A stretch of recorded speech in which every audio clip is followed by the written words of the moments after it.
Mwari wa Abrahama, Mwari wa Isaka, Mwari wa Jakobo. Baba ndinokutendai masikati anhasi She Kristu. Maite enyu Mwari She Kristu masikati anhasi, madekwane anhasi. Ndinokutendai panguva ino She Kristu, nguva yakanaka kudai, nguva yamatisa pamberi penyu She Kristu kuti nzwe shoko renyu.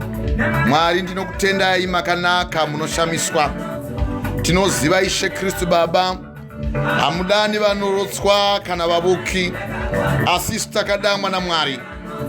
Mwari ndinokutendai panguva ino, ndinokutendai, ndinouya pamberi penyu, ndinouya pachigaro chemutsai She Kristu ndichikumbira nyasha dzekumusoro kudenga. Ndinokutendai Mwari wangu, Mwari wa Abrahama, Mwari wa Isaka, Mwari wa Jakobo. Baba maita henyu ndinokutendai. Tinotenda She Kristu Baba nenguva yamatipa.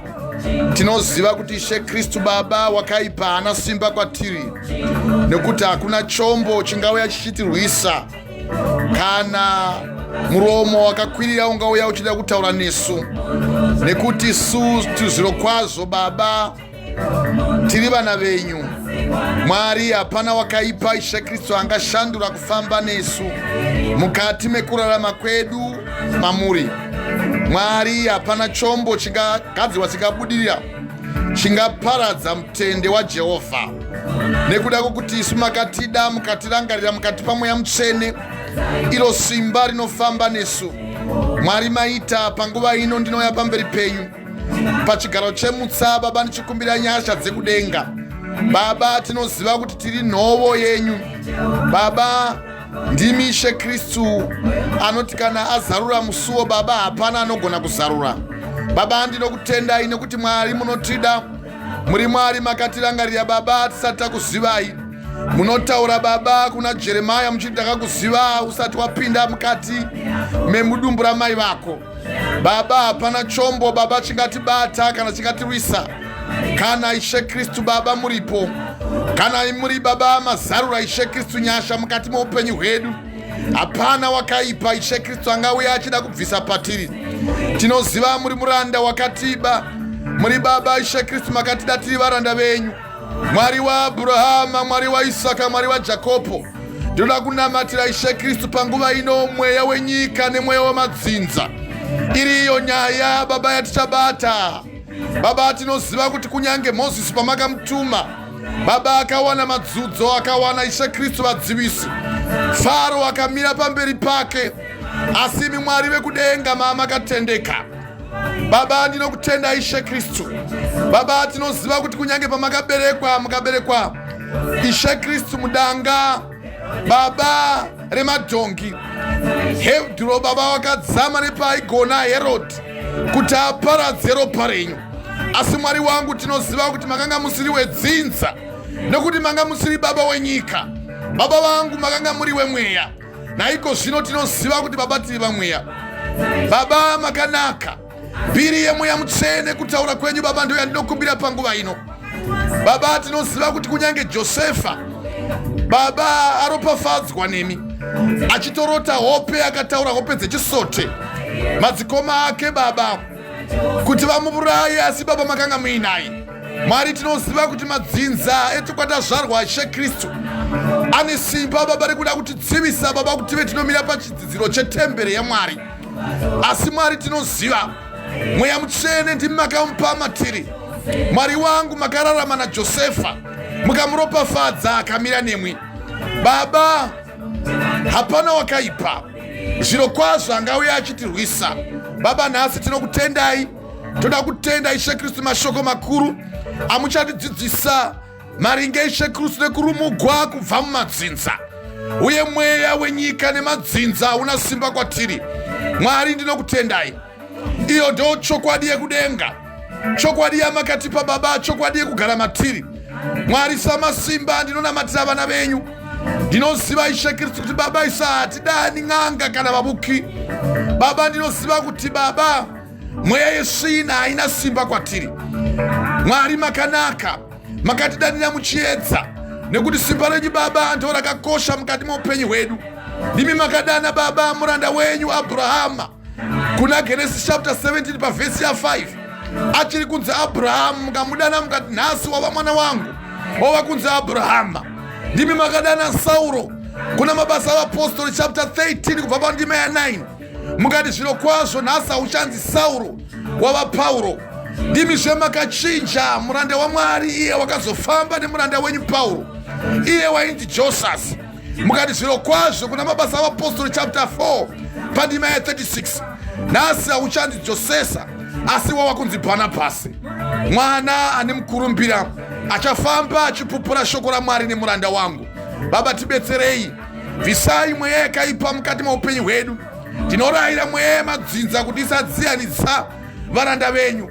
Baba, tinoziva kuti kunyange pamakakwira kudenga makanga muri Jesu panyama, asi mukazova Kristu pamweya. Baba vangu makanaka, Mwari samasimba, Mwari vari kumudono kudenga, hapana chombo chingagadziriwa kuti chive chizokunda vana venyu, nokuti Mwari makavarangarira. Hey pro deny should die so the pray deny. Laisha pre the cause the die pro the deny. Laisha de secure the every deny. No secolash the every deny. May pro the Laisha the secure the every deny. Day pride no should the cause the die pro the head deny. May sha pre the head deny. Mwari makanaka yenyu. Ndimi Jehova munozarura. Hakuna zomwe muno anouya achifika goni iroro. Mwari maita yenyu, Mwari wa Abrahama, Mwari wa Isaka, Mwari wa Jakobo, Mwari samasimba, ndimi mununuri wedu. Baba, hapana mweya wesina, hapana muroi, hapana mubuki, hapana ng'anga, hakana varosi, uye hapana Baba Ishe Kristu vanosundira Ishe Kristu mweya yedu kune wakaipa vangati kunda. Ndinokutenda Ishe Kristu, kudziwa ine kusingaperi. Amen and amen. Ndinotenda mai, ndinokuchingamidza pamberi paMwari muzita ra Jesu Kristu mambo wedu. Hallelujah. Amen. Madekwani apostle. Madekwani akanaka. Amen apostle. Madekwani vateereri veshoko, mateereri vanhu vaMwari, tinokumhoresai madekwani. Hallelujah. Ndinokumhoresaiwo nemiwo vana veDACC, vana vaMwari, nekuti tikatadza kutaura shoko revana vemuDACC hatina zvatagona kuita. Hallelujah. Nekuti ndiko kwatakadanirwa kuti tive tinopupura vhangeri yekuti vanhu vaende kudenga. Hallelujah. Amen. Maswera sei vana veDACC kwose kwamuri kumativi mana enyika? Tinotenda dai Mwari vanga varopafadza mashoko avo neminamato yatabata. Now ndoda kutenda Mwari zvikurusisa. Ndinovonga vana vaMwari vanouya vachitsvaga mbiri yemweya mutsvene uye vachida kuzotsvaga kutaura naMwari, kureva kuti vanoda kutsvaga chitsidziro chetemberi yaMwari. Now ndichitenda zvikurusisa uvepo hwavo huri pakati pedu.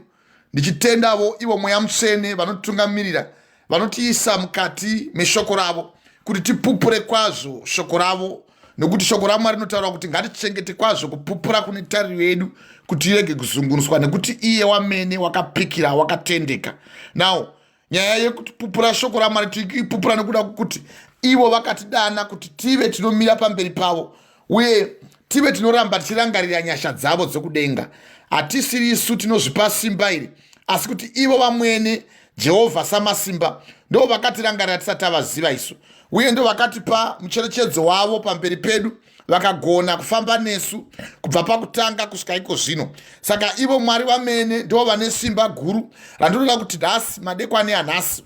Now dzimwe nzvimbo ndinoziva kuti anogona kuva ado vamangwanani, asi ndinosvibira kwazvo kuti vese vachanzwa shoko iri varigamuchire uye ripinde mukati mehana dzavo. Mwari vakuchenesei, Mwari vakuvandudzei, uye muve mune zvimwe zvinhu zvizhinjisa zvamunofanirwa kuti muve munotenda Mwari kuti Mwari ave nemi. Haleluya, haleluya. Saka ndoda kutenda mama panguva ino, nguva yakanaka kudai, uye nguva yataiswa pamberi paMwari kuti tipupure kwazvo, kupupura kune tariro iyo yaakapikira iyo Jesu Kristu, nekuti ivo vamwene vakatendeka. Haleluya. So ndoda kutenda mama panguva ino, ndoda kuti tichimbidzike kuinda kushoko raMwari, tibate ndima zvakanaka distinctly zvakatsetseka, tichikumbira Mwari kuti vatitungamirire. Mwari vave vanotivandudza, Mwari vave vanoshandura mweya yedu, uye tive tine zvimwe zvinhu zvatofanira kuti tidzidziswe navo, nokuti mweya wavo uri mukati matiri. Naizvozvo ndiwo unouya uchitidzidzisa mashoko akadzama, mashoko akavanzika. Haleluya, haleluya, haleluya. Now tatanga imwe vhiki musoro weshoko mweya wenyika nemadzinza. Nawo vana vavanhu mune mweya yakawanda iri kukanganisai, isingadi chakanaka kana kuti isingadi kuona muchimira muchinzwa shoko rekudenga rine ruponeso. Mweya wenyika nemweya wemadzinza.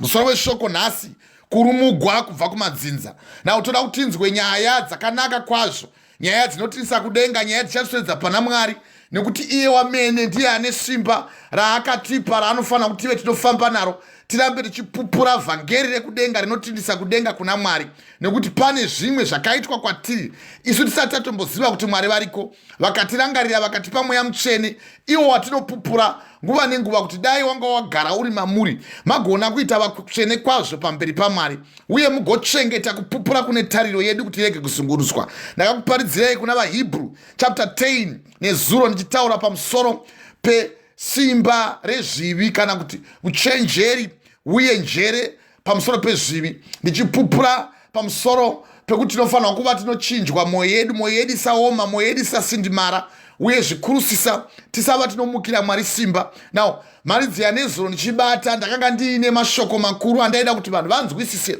vanhu vamabate. Muka waMwari vachitaura kuna vaHebrew chapter 10 kubva pavhesi ya19, musoro weshoko wandakakutaura ichiti ngatiswederei mwoyo wechokwadi, pavhesi ya19 kusvika pavhesi ya26 Mwari vachitiwo, naizvozvo hama dzangu, zvatisingatsungi kupinda panzvimbo tsvene neropa raJesu nenzira itsva mhenyu yaakativimbira iye nokupinda kwake pachidzidziro chetemberi, ndiyo nyama yake, uye zvatiine muprista mukuru kwazvo paimba yaMwari, vanova ivo Mwari vari kutibetsera kuti tinzwe shoko iri.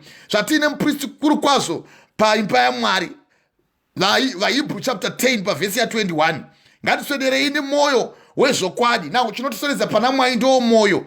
Ngatiswederei nemwoyo wezvokwadi nokutenda kwakasimba, mwoyo yedu yasasiwa pahana yakaipa, chinosasiwa mwoyo kwete huma, nemiviri yedu yashambidzwa nemvura yakanaka. Ngatichengete kwazvo kupupura kune tariro yedu kuti irege kuzunguruswa, nekuti iye wakapikira wakatendeka. Ngatirayirani timutsane mwoyo, nekuti mumwoyo ndosaka tichipupura vhangeri, kuti mwoyo medu mumo munogara Mwari.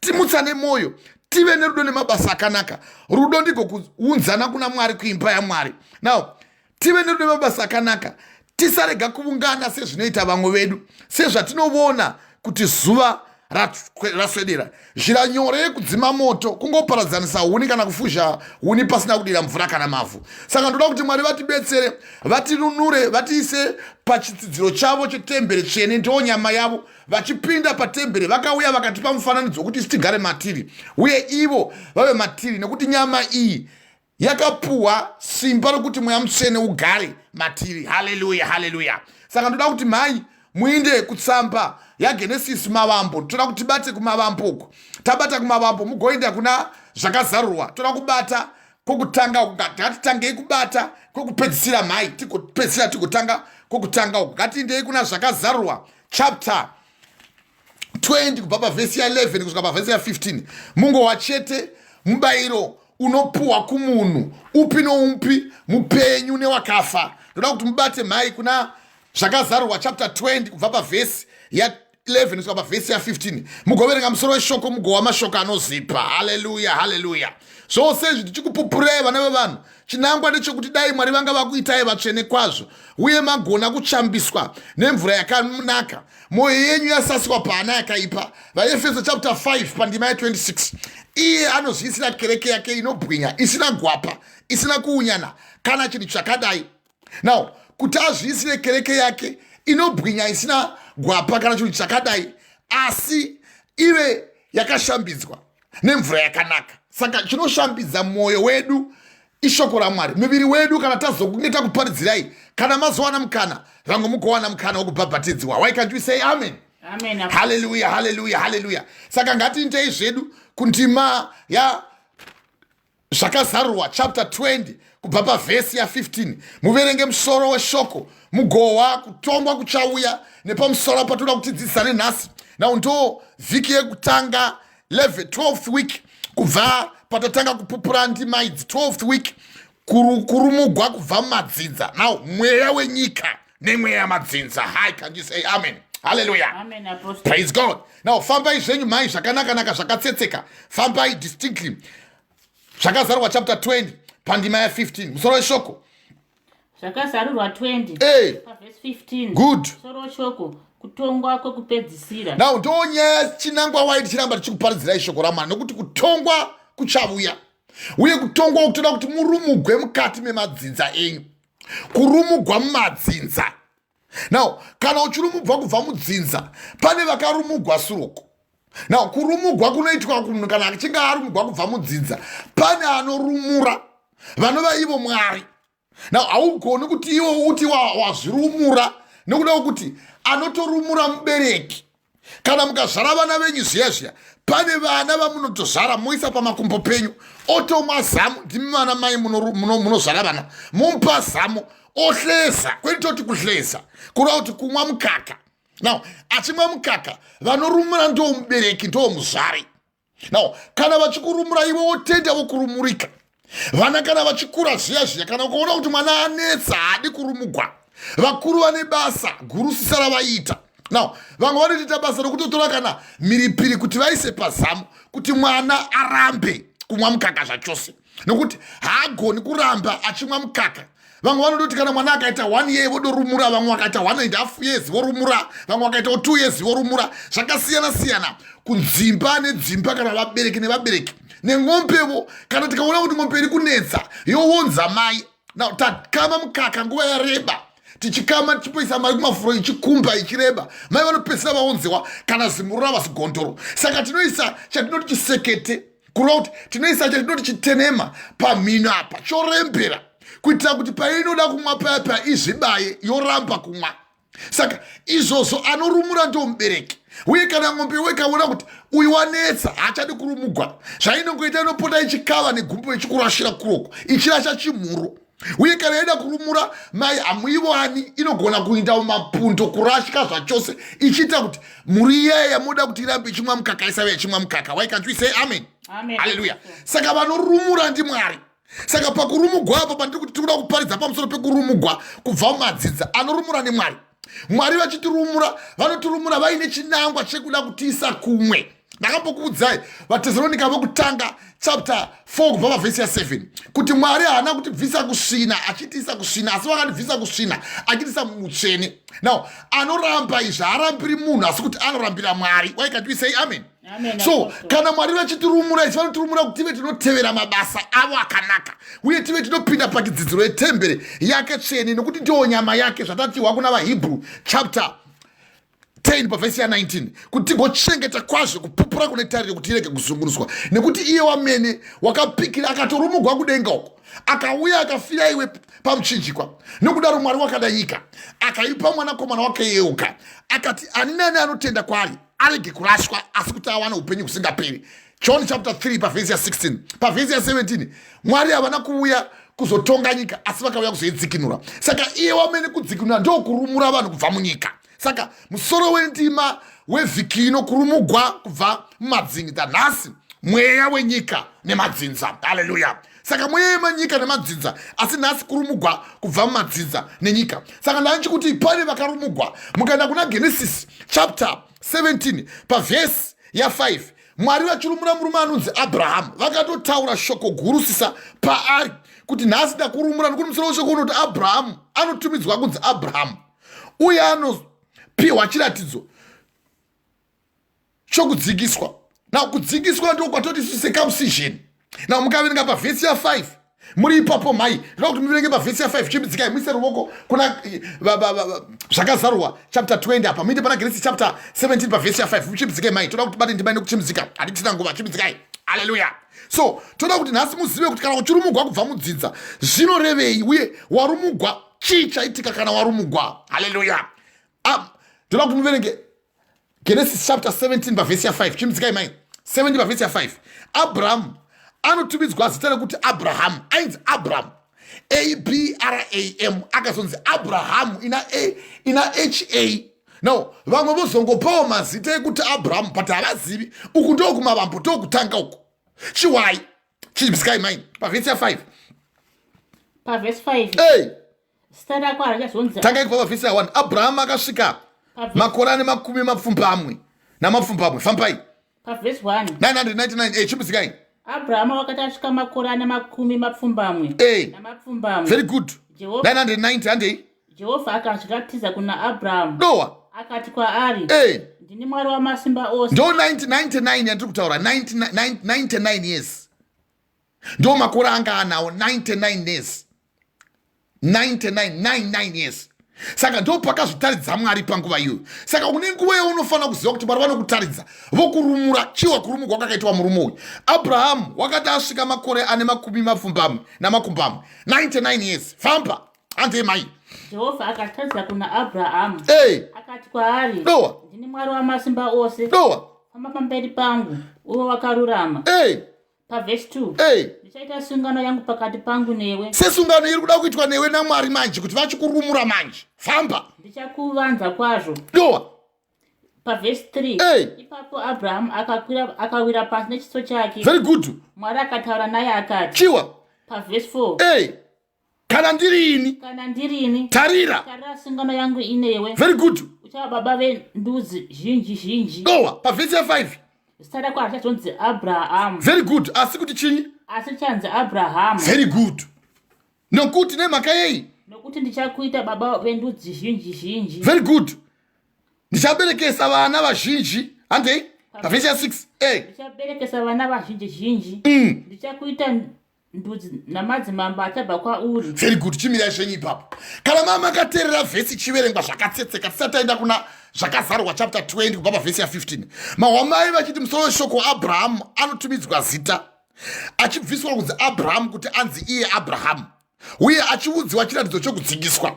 Pavhesi ya 1 mai vachiverenga zvakatsetseka distinctly kuti Abraham wakati asvika makore ane makumi mapfumbamwe namapfumbamwe, Jehovha akazvitaridza kuna Abraham asati anzi Abraham, achiti Abraham. Vari kukutaridza Mwari, vanoda kuzvitaridza kwauri uri zvauchiriswa.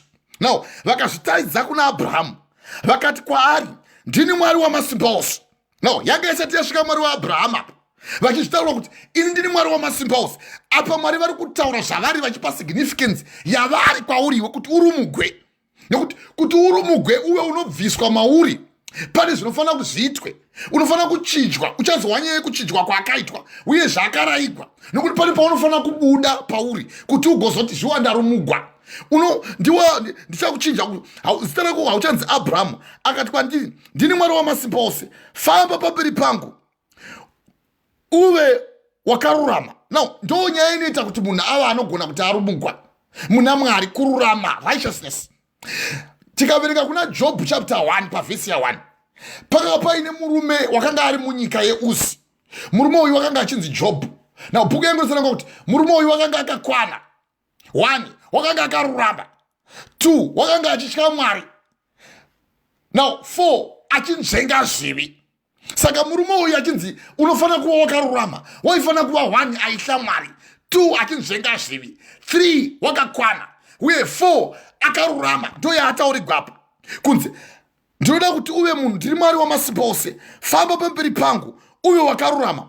Ndichaita sungano yangu pakati pangu newe, ndichakukudza kwazvo. Ipapo Abraham akawira pasi pazvo nechiso chake, kureva kuti nyasha dzashe dzauya. Haugoni kuramba wakamira kana Mwari vasvika. Kana mweya mutsvene wasvika wakutaura newe unotowira pasi. Mukaenda kuna zvakazarurwa uko chapter 19 pavhesi ya 10 inoti iyo murume anonzi John riri bofu pachikomo chePatmos anoti ndamuona, aona mutumwa, ndikawira pasi pangu netsoka dzangu kuti ndimunamate. Iye akaditi, rega kudaro, sumuka, namata Mwari, ini ndiri muranda pamwe chete newe. Namata Mwari nehama dzako dzinopupura kupupura kwaJesu, nokuti kupupura kwaJesu ndo mweya wouprofita. Why can't you say amen? Amen. So wakanga ava munhu wakanga ava kutaridzwa zvekudenga, wakanga ava munhu wadamwa naMwari.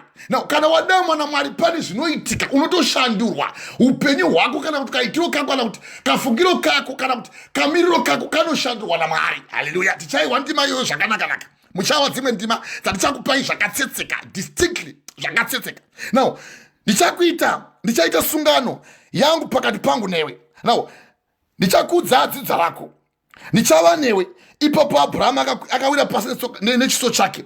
Mwari akataura naye akati, kana ndiri ini tarira, sungano yangu inewe. Uchava baba vendudzi zhinji. Zita rako richanzi Abraham, asi zita richanzi Abraham. Zita rako richazonzi Abraham, zita rako richanzi Abraham. nokuti ndakakuita baba vendudzi zhinji. Saka pakuchinjwa kunoitwa iwe. Now, vanochinja ndiMwari. Izvi zvokuchinja zita, vamwe takatoda mwana Mwari tikatochinjiwa.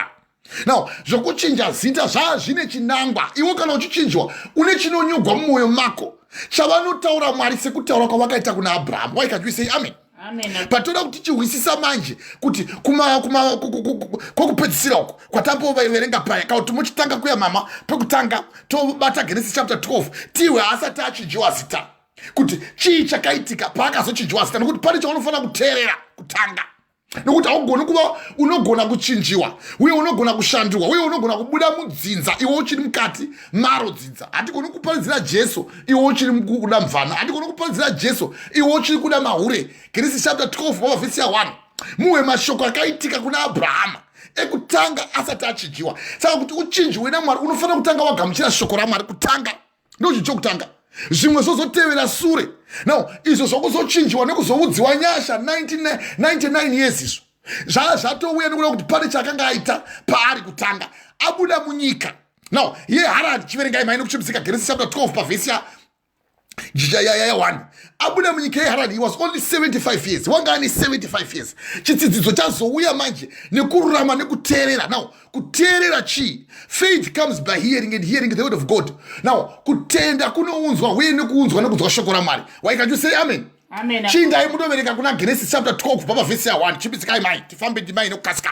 Hallelujah. Chimbidzikai mai. Genesis 12 hey. pavhesi 1. Hongu. Soro shoko ripo kudanwa kwa Abraham. Unokuwa. Saka kudana kwa Abrahamu yama muchiverenga iya pavhesi ya 17 musoro weshoko wanga uchiti kuchinjwa kwa Abrahamu.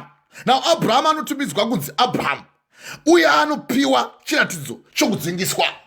Saka apa wanga wotopiwa simba rekunzi iwe wakateerera iwe. Now kana wateerera shoko raMwari that's all right manje watendeuka tokuita sinner's prayer tokuti wanzwa shoko raMwari. Shoko raMwari ndinofanira manje kuti richikubudisa muya mawanga uri mawakabuda nekutenda nokuti unofanira kutanga kutenda kutanga. Haleluya. Chiverengai mai chimudzikai pavhesi 1. hey. Zvino Jehovha wakati kuna Abraham, Noah, ibva panyika yako hey. nekuhama dzako Good. nekuimba yababa vako hey. uende kunyika yandichakutaridza iyo. Wasiona manje. Saka achibudisiwa wakatibudisiwa mukati medzinza. Why can't we say amen? Amen apostle. Zvino Jehovha wakati kuna Abraham asati akunzi Abraham akati kuna Abraham ibva panyika yako noukama hwako neukama hwako hwose uye nokuimba yababa vako uende kunyika yandichakuratidza iyo. Saka kureva kuti une nyika iwe unofanira kuhwisisa kuti chiparidza kudai so kune kwauchaenda. Now kusafunga sekuti kurarama kunoku inguva yekuti uri kurarama nekuda kwenyasha dzako kana nekuda kweuchenjeri hwako kwete. Iyi inonzi borrowed life. Upenyu hwamakanga kuetesewa zvenyu kuti mungorarama chimwango cheumwe hachina ndima ichi nokuti iye wakasika ndiye anoziva kutora kwaanoita mweya nemhakei nokuti zvinoitika mwanakomana wangu ndozvoitikwawo mhuka. Muparidzi chapter 3 pavhesi ya 19 zvose zvoitikwa chinhu chimwe.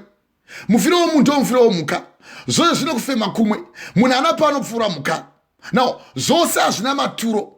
Pavhesi ya 20 yamuparidzi chapter 3 pavhesi ya 20 iyo i19 andaichikota zvose zvakabva kunzvimbo imwe zvose zvisabva kuvhu asi ndiye anoziva kufema kunopa upenyu kumunhu kana kuchikisa kumusoro. Kana wafa mweya wako toita kumusoro uye ndiye anoziva kufema kunopa mhuka kuchikisa kuzasi nokuti akakuudzai ndikati hakuna nkuru yaunoona yakunamata Mwari kudenga uko uye hakuna ng'ombe yaunoona ichinamata Mwari kudenga uko. Kana yatofa kana waidla yadova ndove dzava honye atovawo manyowa ekuti kana ukaisa mufudze unogona kutoona kuti ingataisa mtove yangu mukati megadhini muriwo wangu wasvibira. Asi mweya womunhu kana munhu achinge afa achashandurwa. Now achiudziwa manje nyaya yari kuudzwa kuti chibuda mukati medzinza. Now musoro weshoko watiri kufamba nawo kurumugwa kubva mumadzinza.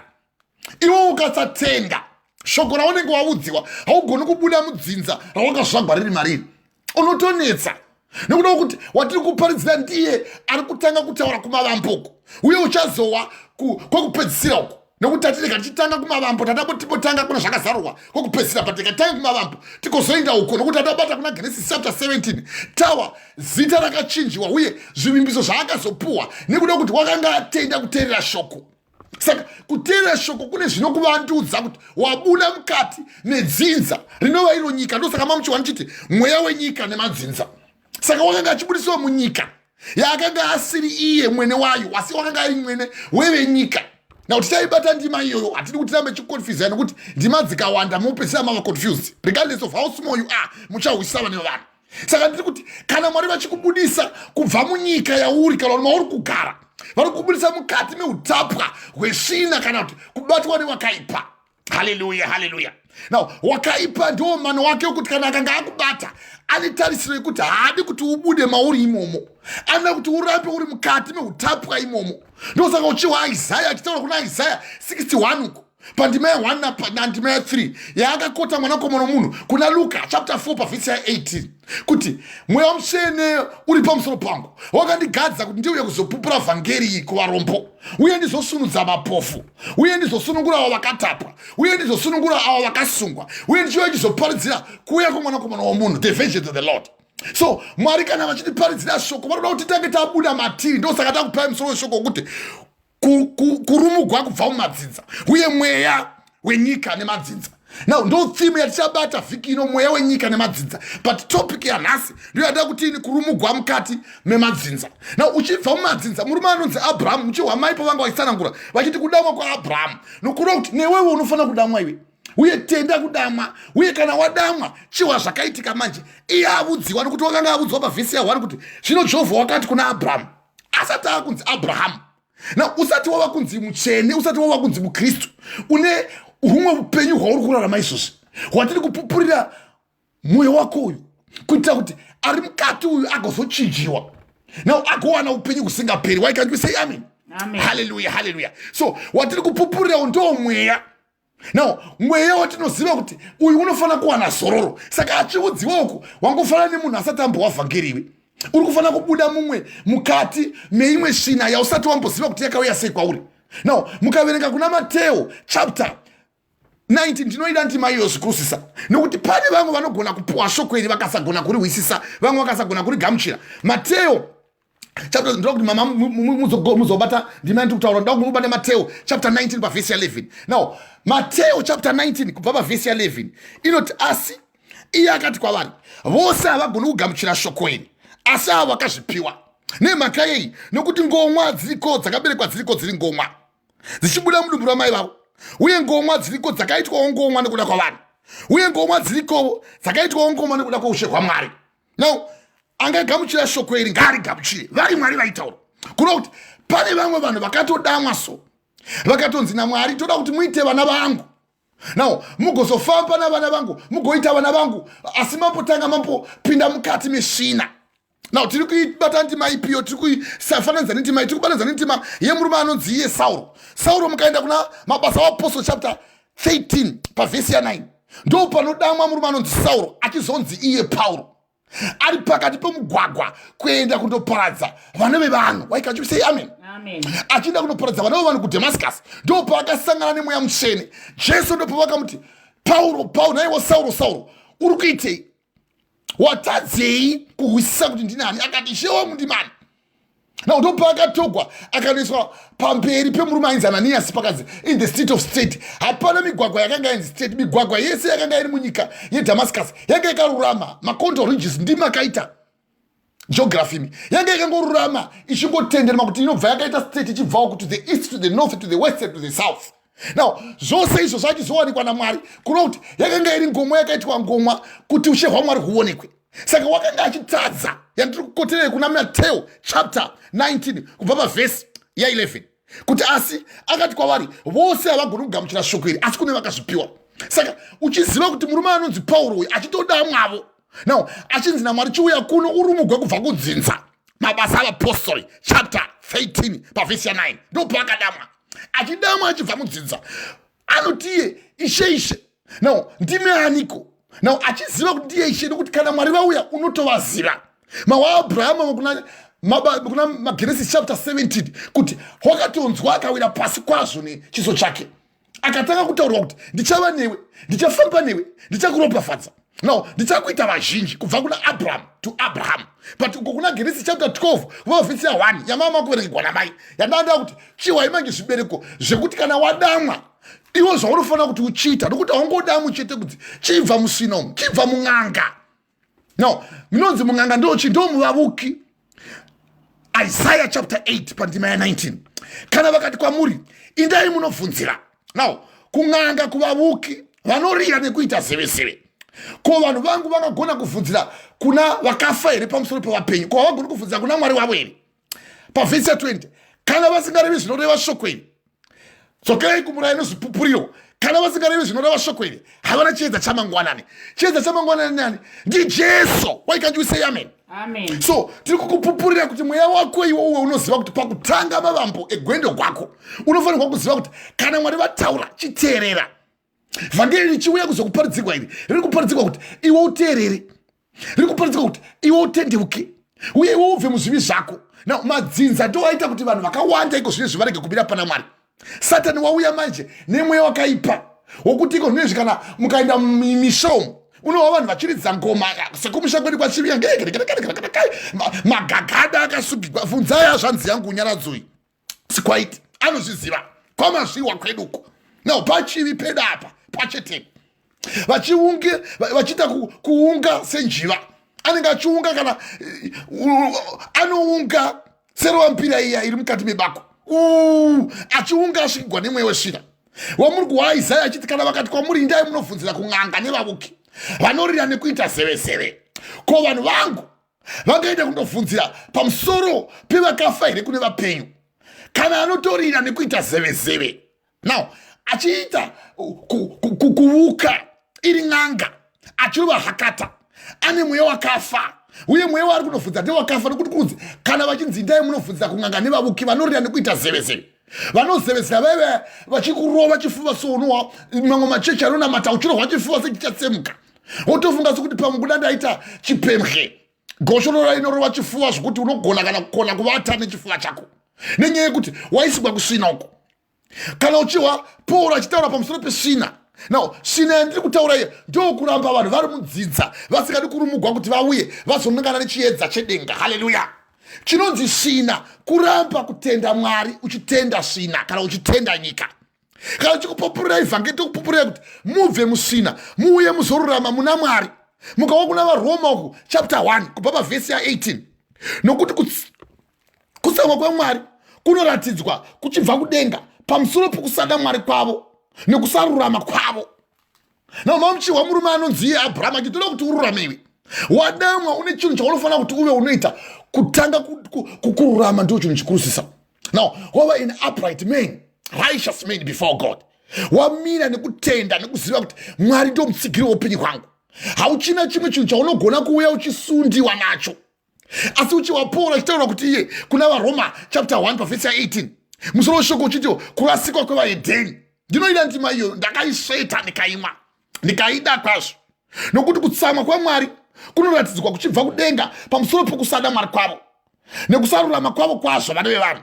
Now vanodzivisa chokwadi chekusarurama nokuti izvo zvisingawanikwi zvaMwari zvinoonekwa mukati mavo nokuti Mwari akazviratidza izvozvo kwavari. Zvisingaonekwi zvaMwari so zvinoonekwa mukati mavo asi Mwari vasingazviratidzwa kwavari. Muchitoona Mwari nesimba ravo nokutorarama unotomuka kuseni uchitoti mamuka sei nechakumutsa hauzivi nokuti hausati wadamwa iwe uye uchiri mukati medzinza unototsamwa so iwe uchiwa vhangeri chiti ngatimutsani tive nerudo nemabasa akanaka. Unototsamwa so tichikuparidzira vhangeri rokuti uende kudenga. Salvation inongouya for free on a silver plate for your own children and your own descendants. Kuvana vako nevese vachatevera wotokodzawi wotochinja nechiso wotobloka kana kutorama kuti handidi kutaura navo. Izvo mweya wako utoda kuti urangarigwe naMwari kwete nesu nokuti vanorangarira ndo Mwari. Vanhu havafi vakamborangarira munhu zvachose. Ndokuudzaini munhu kana akaita mari kana akaita ufumi anogona kukanganwa nehama dzake. Now zvinoitika izvozvo izvo nokuda kuti muromo waJehovha wakareva izvozvo mapisane machapter 118 pavhesi ya 18. Usavimba nemunhu nokuti munhu anoshanduka uye usavimba nemachinda nokuti munhu anoshanduka asi Mwari havashanduki. Munhu anochinja so segwaivi kunochinja ruvaro so kwavona kuti goda kudliwa nerovampira gochinja kwadova muti nyoka haichavoni yonovona seshizha. Izvo ndigo kana kwavona kuti goda kufa gongouruka pasi gotoita a very dangerous Now God did a very dangerous exercise kuti regai ndichibve padavi randiri ndiwire pasi. Unochinja so tichikuparadzira kuti rumugwa kubva mudzinza. Unoenda uchinotamba mashavi kumusha uko. Vachikuona uri mutaundi umo vanokuona semunhu anoda Mwari kwazvo. Now wochishandura kugwinya kwaMwari. Wasvika kumusha kuya ndiwo unenge utori jira rinenge richichengetwa nambuya vako. Kana kuti mbuya vako vakafa. Ndo vakanga vachito kuti ndo zita rawakapuwa iwe unotorida kwazvo. Uye kurida iri kune zvimwe zvawakaitigwa nemweya iyoyo. Indakambotovhunza vanhu kuti imakamboona kupikwe imi kuti zizi tirione richifamba masikati. Hatirioni nemhakei. Pane zvakaitwa naMwari pamusoro pezizi kuti risafamba masikati, rifambe usiku. Now, izvozvo zvinodudzirwa naMwari kwete neni. Ungada kundibvunza kuti rinofamba sei? NdiMwari vanozvidudzira izvozvo. Newewo kana wakasikwa naMwari kuna Genesis chapter 1 pavhesi 26, Mwari vakasika munhu nemufananidzo wavo. Now, vakasika mukadzi nemurume, vakamupa simba pamusoro pezvose zviri pano panyika, zviri mumvura nezvinokamba nezvine mumakumbo mana. Vakati iye ndakupa simba rokuti udye muriwo asi undinamate. Izvozvo undobvunzawo Mwari kuti wai makadero. Semabvunziro wanga wada kundibvunza kuti kozizi nemhaka richifamba usiku ina handizizivi weni. Wotobvunza Mwari. Nokuti ndo Isaiah kuna Isaiah 55 kuti ndangariro dzangu hadzisi ndangariro dzenyu nepfungwa dzenyu hadzisi pfungwa dzangu. Ndosaka denga rakaremba kudarika nyika. Waikanyise amen. Amen. So ndiMwari vanozviita izvozvo. Saka vachidana vanokudana kubva mudzinza kuti uri mugwe ubve musina uinde muchiedza. Waikanyise amen. Amen. Izvo zvose izvi zvichiitwa ndiMwari vakaronga hondo yavo yekuti Satani zvaakauya akanyengera mai Eva kuna Genesis chapter 3. So pandakakota ndakati ni hana asi hana ndimai Eva anenge achitokota so achitevera ndima dzose dzandita paridza kuti pane pavakati hana. Zvino mweya mucheno unondibudza izvo ndo zvaunotoita izvo nekuti pane ndima dzinouya kwandiri dzichidudzigwa ezvo pane itaura unofunga sokuti anotaura ari iye bodo ndakagadzwa ini ndakaiswa mweya mucheno mandiri uye ari mandiri ndiye ane simba kudarika ari munyika. Saka handina munhu anogona kuuya achindibudza zvemudzimu kuti uya umbowa uti kuomperere uko. Ini ndakanga ndatomboitwawo izvozvo muchindoona ndakadai. Vakatoita zvokutochenga machira. Ndiri munhu akanga ari very intelligent nekuti akatanga kuprofita at the age of 5-6 years. Ndichihwa mweya mucheno uchitaura neni kudai so. Ndichihwa kuti kana munhu akabva uku ndotoziva kuti mai pane wakati ari kuuya. Zvose izvo zvichiitika zvichirongeka ndichita fanike ndinoona zvinhu zvataona fanike deja vu muchirungu deja vu kunge zvinhu zvamboitika zvisati zvaitika asi zvakamboitika ndakambozviona zvaitika inonzi deja vu kurangaridzwa zvimwe zvinhu zvaunoti ndakambozviona izvi zvakatomboitika mani ndakamborarama mazviri zvikava mumandiri asi handizi kuti zvakaitika papi nenguva ipi asi wotozvidudzira nguva iyo isati yakwana wotozoona nguva yakwana yacho zvawakapodudzira zviya zvazadziswa ndochodzi chiprofita ichocho. Why can you say amen? Amen. So Mwari vachindidana ini vakandidana kuti vave vanondizodza. Ndikagadzwa ndikapuwa rimwe zita rababa mukoma wababa vangu wakanga akafa ari shasha yekuziva njere dzadziri pari. But hepono manje panyaya yemadreza haikona kutaura. Yanga iri shasha chaiyo. Shasha yekuti yakanga iri reza. Ndokutoitawo vana achita zvokuzvara chinda uko achizvara chinda uko. Ino vokudza manje vemunyika kuti handiko ubhuru. Hallelujah, hallelujah, hallelujah. Izvo pane chinofana kurumugwa mumabva Mwari. Now, vakasvika kufa. Apa vakazotofa vasina futi mukadzi. Now, vakafa nekensa. Zvekufa izvi haisiri nyaya iyo. Uye kufa murawo waMwari. Deuteronomy chapter 32 pavhesi 39. Tarirai muone kuti ndini Mwari anouraya, ndini Mwari anoraramisa. Uye hapana anogona kurwira paruoko rwangu. Ndini Mwari anoisa kuhiro, ndini Mwari anomutsazve. Saka anouraya ndiMwari. Usandibvunza kuti nemhaka yevachiuraya vanouraya ndivo. Bvunza ivo kwete ini. Nekuti ndongowo muraramiwo sewe. Uye takasikirwa kuti munamate tichiziva kuti one day tichafa uye kwatinofa tichiinda kudenga kana tagona kugamuchira shoko raMwari rino ruponeso kwekurumugwa kubva mumadzinza. Why can't you say amen? Amen. Hallelujah, hallelujah, hallelujah. So zvose izvozvo inhoroondo yatiri kukupai. But Mwari vanidana. Ndo pandakaziva manje shoko ramaguhwa manje Abraham raachataura manje kuna Genesis chapter 12. Fambai maimuwe mawakuda mako akaita achichinjwa zita kuna Genesis chapter 17 kubva pavhesi ya5 maiverenga kubva kuvhesi ya1 Mwari vachimupa chitsidzo chokuti ndakudana iwe asi chinzwa chitsidzo chokuti ndakudana sei uye ndoda kuti ufambe sei mukukudana. Abraham wakati asvika makore ane makumi manomwe nemanomwe 99 years Jehovha akazviratidza kuna Abraham akati kwaari ndini Mwari wamasimba. Ndo ari kutaura panguva ino. Akati kwaari ndini Mwari wamasimba, famba pamberi pangu uve wakarurama. Ndo zvinotsvagwa naMwari. Hallelujah, hallelujah. Famba pamberi pangu uve wakarurama. ndichaita sungano yangu pakati pangu newe. Ndo sungano yandiri kuparidzira iyi yekuti gamuchira Jesu somuponesi wako. Kana wagamuchira Jesu somuponesi wako, wabudiswa kubva mudzidza iwe, warumugwa kubva mudzidza, uchaiwa Mwari pandichaiparidza vhiki inoenda. Usambotorega kuuya mani, mwana wavanhu, uye uwe mashoko anozipawa. Ndinoparidza zvinobva kudenga. Ndiri yandakapakurirwa ndakadya ugwaro ukatapira sebuchi kunozipa muromo mangu. Ezekiel chapter 3 pavhesi ya 2. Ndakagudya kwakapetewa. Ezekiel akanzi, mwanakomana wavanhu, tora ugwaro ugu udle kugutise dumbu rako. Ndikagudya kukagutisa dumbu rangu nevura hwangu kukawa muromo sebuchi kunozipa. Why can't you say amen? Amen. Ndo rugwaro kwandakadya ini. Saka ndoda kuti uwisise kuti kana warumugwa kubva mudzidza yatatanga kuwa uko kuna Genesis chapter 12 kubva pavhesi ya 12 pavhesi ya 1 tatangowa Abraham achidzichibuda achibudziwa zvokuita semaudzira ndiri kuita kudai, nekuti chinorumurisa munhu kubudziwa. Nekuti kana mwana achinzibva pazamu zviyazve anotobudziwa kunyimwa. Nekuti kana wanyimwa unoziva kuti handichadza kutoudza kuti handidi uye handikupi. Kana uchinzi munhu anonyima uyu haapi uyu haambokuudzi kuti handidi, vazhinji havambokuti handidi, anokuona uchitambura so munhu. Iri hama yako iye ane mari yakatoraudzira, vana vake vachinoenda kuchikoro, iwe uchinotengesa nzunguko. Iye anoita dzimwe huku nemombe nembudzi nemakwai dzekuuraya achidya achiita usavi. Vana vako iwe vachidzingwa kuchikoro asingakupiwo kana huku hwani kuti ndaunotengesa kuti vana vako vabhadhare chikoro, ndokunyima. Saka kubudziwa kuti ina handidi. Saka kana mwana achirumugwa pazamu ari kuziva kunzi mukaka hakuchina pepepe nana hakuchina mukaka. Ndo zvaunofanira kuti uitewo uchirumugwa kubva mudzinza rezvivi, nokuti dzinza rakabata uye rabata rinoziva kuti kana ukasangana Mwari iwe vaya vanenge uchikuda naye kuti uyei kumasvikiro kwekwe uyei muzotamba, vanoda kuisa muyei vanhu vakafa. Utarise rimwe zimbuya roda kuti rinde pamusoro pako ranga risingatobhozivikana chairo chairo. Muti imimi mwana wauya wada kuti aende kuAmerica kundosevenza. Ini pandakabva kuZimbabwe ndichiuya kunoko some 20 years plus back, ndakati handibudzi munhu, handipotauri zvachose, ndanoita mano. Now sezvakaita vana maGibeonites vakafunga mano. Who were the Gibeonites? Mukana kuna Joshua chapter 10 pavhesi ya 2. Gibeonite rakanga riri guta guru munyika yeKenani. But vauya mbiri yakanga yaitwa namurume anonzi Joshua watenderera masvingo eJeriko atsenuka 7 times akatsenuka.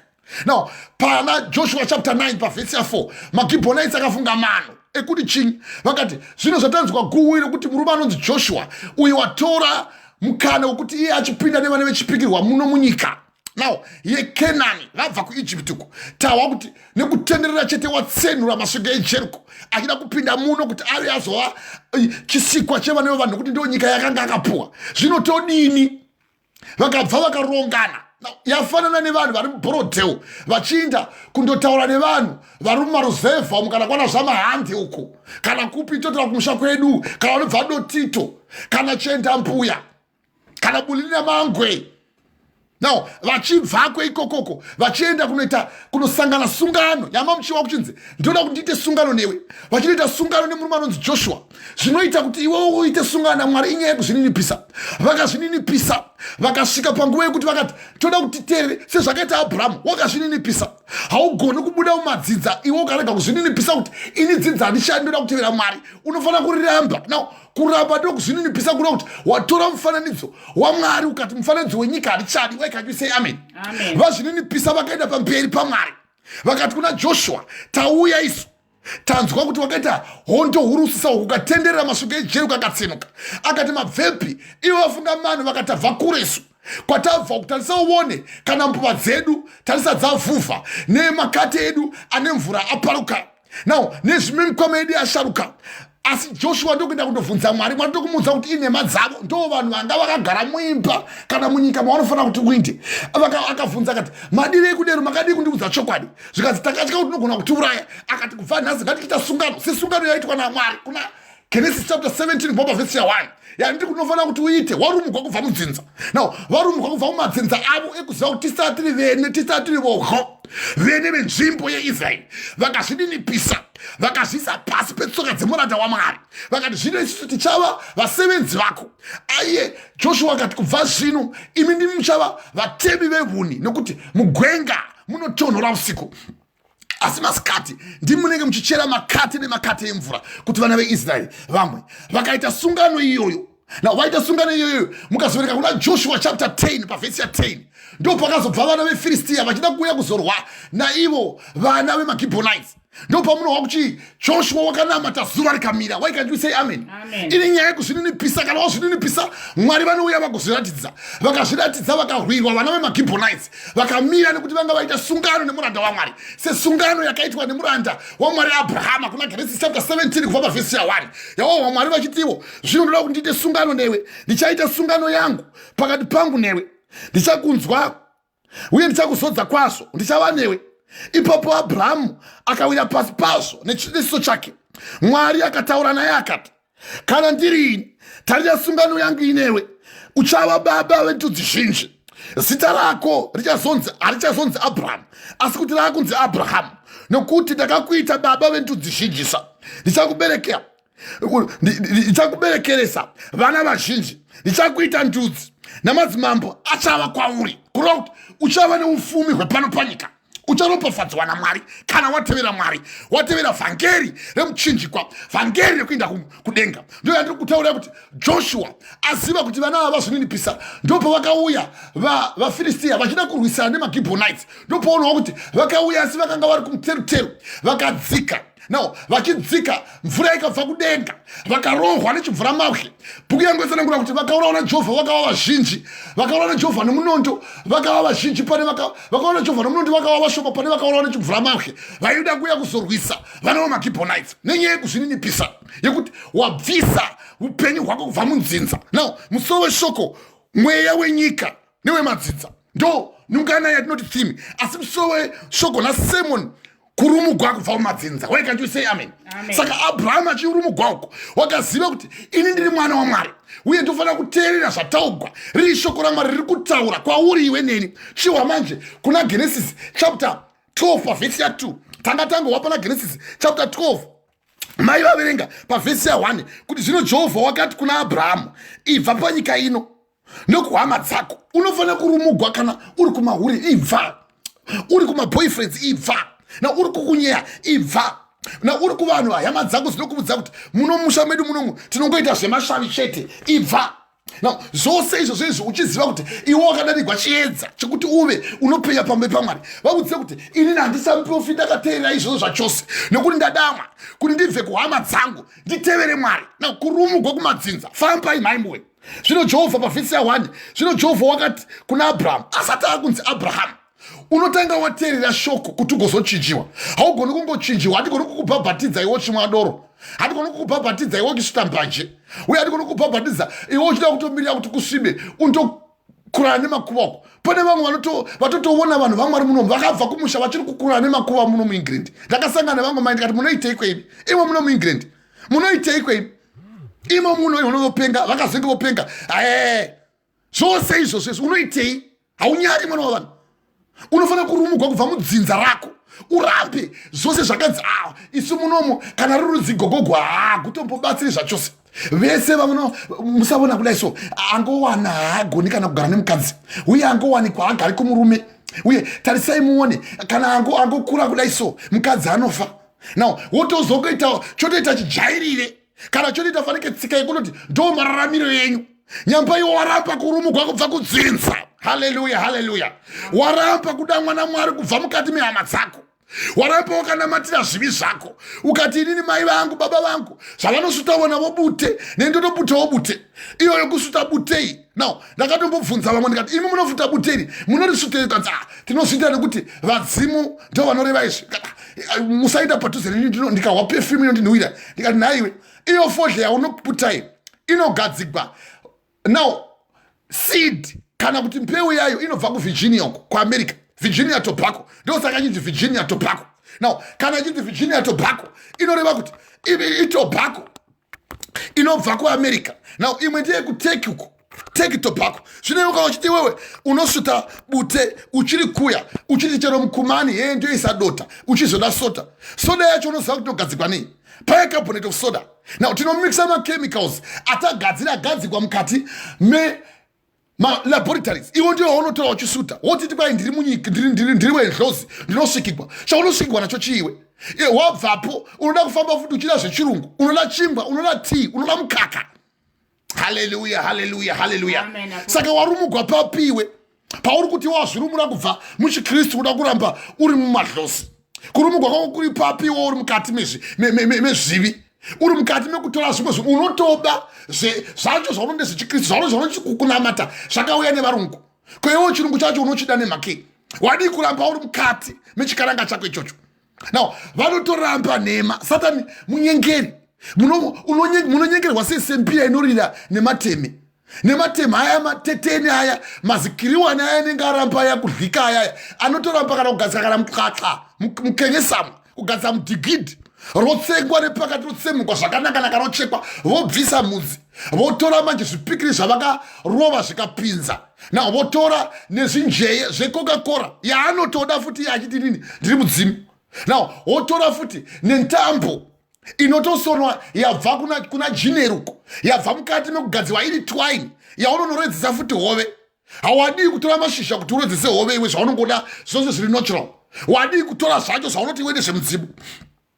Wotanga kuridza manje, wotanga kutamba zvinjeye zvekoko zvazvishimwiwapo ndo zvotora kuti zviridze zvive zvinobatana netwine nezvipikiri zvakapinzwa. Wotanga kuridza uchiti ndo ngoma dzevadzimu, worira nema, woita seveseve. Now Isaiah chapter 8 verse 19, kana vakati kwamuri indai munobvunzira kun'anga nevamuki vanorira nekuita seveseve, ko vanhu vangu havana Mwari here vanobvunzira kune vakafa? Ko vangabvunzira kune vakafa here pana vana Mwari? Pavhesi 20, dzokerei kumurayiro nezvipupuriro, come back to the statutes and commandments. Kana vasingarevi zvinoreva shoko iroro, zvino kwazvo havana chiedza chamangwanani. Why can't you say amen? Mbiri kumusoro kudenga, rugare ngarimwe kunyika. Luka chapter 2 pavhesi 40. Izvi tiri kuzvitaura kuti uzive kuti kudenga kuna Mwari, uye ugone kurumugwa mukati medzinza, uve unozvimirira woga, ufambe uti Mwari makaita henyu, makandirangarira ndisati ndakuzivai, uye ndava kuziva kufamba nemwi, uye handichambova zvachose ndakarashika kufamba nenzira yakanaka kudai. Haleluya. Saka manga muchiwa kumurume uya nechinya pana kuna Genesis chapter 12 padaida kubata mai, asina ndichikurodzera nyaya yemurume uyu anonzi iye Joshua. Vakazvininipisa vakava vacheri veuni, ikazotodamburwa sungano naSauro. Mukazovereka kuna 2 Samuel chapter 21 pavhesi 7, kwaitika zhara yakakura kwazvo. No, kana wakudya Mwari unozivawo kutovhunzira. Zvino kana uri mudzinza rekuti unoramba uri madzinza unovhunzira ani kana wagwara? Alright, toti kana wava kuinda kumweya, zvino munodii kuzotidana? Munotidanireko pamwe mchiti kwai vafa uyai mufundisi? Munovadanire mufundisi vakanga vachisvuta bute, vakanga vachiti kana vakawa bhaibheri vaitotiza. Iyo mudzimu yokuti kana mudzimu kana ukauya wobvunza kwakadii kwamabva adi kuvhunziwa, inotoita mhosva. Kodzi kuri kupisa, kunopisa ndava pane pawakamirira. Now vakatotanga kutomirwa pane gena rekutanga rinopuwa vanhu rokupisiwa, na vachigere apa vachiri kumboshashikwa. Ivo vakafa muzvivimu, ivo unoti ivo mbuya vakafa uko vakanga vasingazivi kana kuti AEIOU. Ivo ndopoona kusubuka kuenda kuAmerica onzi uyai tikande fodla pasi. Now havana kumbogara kana vambotoenda kana pamagrosa chaipo kunotengawo masamba. Vaitoita basa rekutopisa mashizha kuti vaite masamba.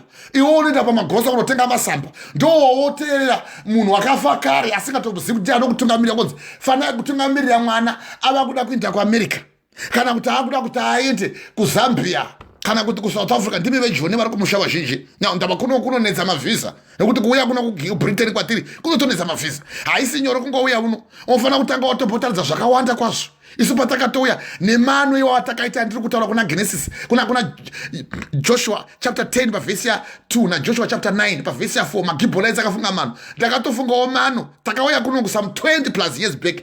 Munhu akauya nguva iyo aitova nemano ekuti apinde muno. Iko zvino kuti upinde muno mamusina mano, yanga ni yekuzozvininipisa uchitovhunzwa. Waitofana kuteera nekuteerera ari kukuvhunza. Ndava ukarasika tawavhunziwa waitadza kuuya muno. So kana uchirumugwa uchibviswa musina, unofana kuva munhu anozvininipisa.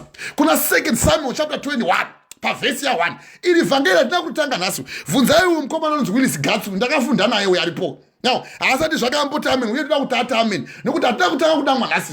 Tiri kuhigh school taitoparidza, uye taitenge takatogadzwa nemweya mutsvene, uye kuchikoro kwacho tisine matanda tichitonzi dhata kuchikoro. Zvose zvatiri kutaura izvi mweya mutsvene wakanga uri pamusoro pedu. Wandinoda newe kuti uve pauri, uye ugare newe, uye uteerere uri mugwe, ubve mudzinza. ratakuda kuti tiverenga nawo kuna 2 Samuel chapter 21 verse 7. David mukuru wakanga apuwa simba rokuti hakuna kana hondo yaunofana kuti urwe ichakukunda iwe. Kukaitika zhara the first 3 years dzake as a king, makore 3 ekutanga ari mambo. Akaenda akandobvunza Mwari, akati nhai Mwari, kwaitika zhara todini zvikandi Sauro baba wako iwe vakadambura sungano iye mutakaita iya nemaGibhonites naJoshua. Now vakatora vana vane vamasasere vanomwe 7 vana vemaGibhonites akandovasungirira paGibho. Akati saka todini zvikanzi bvunzai ivo, indomubvunzai ivo maGibhonites ndo vanogona kuudzai. Now in this manner auri kufana kubvunza ndo mweya mutsvene, ndo shoko iri rikuda kushandwa zvikanzi bvunzai ivo. Ndokuenda ndokundobvunza murume anonzi Dhavhidha akati nhai maGibhonites ndokuziva kuti hamusi imba yevaIsraelites. Ndakaona kuti baba vangu Sauro vakadambura sungano nenyaya yekuti vakanga vatadza kururama pana Mwari. Todini zvikanzi todawo vana 7 vevana vaSauro tisungire pamusoro pegomo sezvaakaita vana vedu.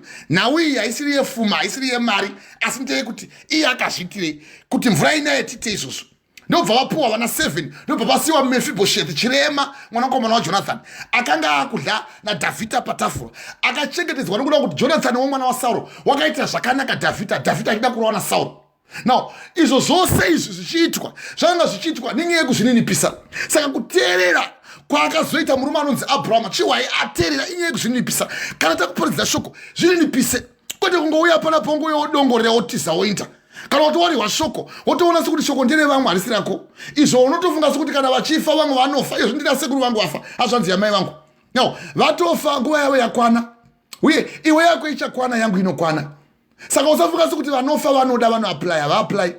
Tiri pakati pokutochema, asi mukuchema momo hazviti misi. Bhuku yangu yotsanangura kuna vaRoma chapter 8 kuti kungava rufu here, kungava kurwara here, now kungava kutambudzika here, kungava kushayiwa here, chiko chingatiparadzanisa nerudo rwaJesu Kristu? Hapana nechimbe.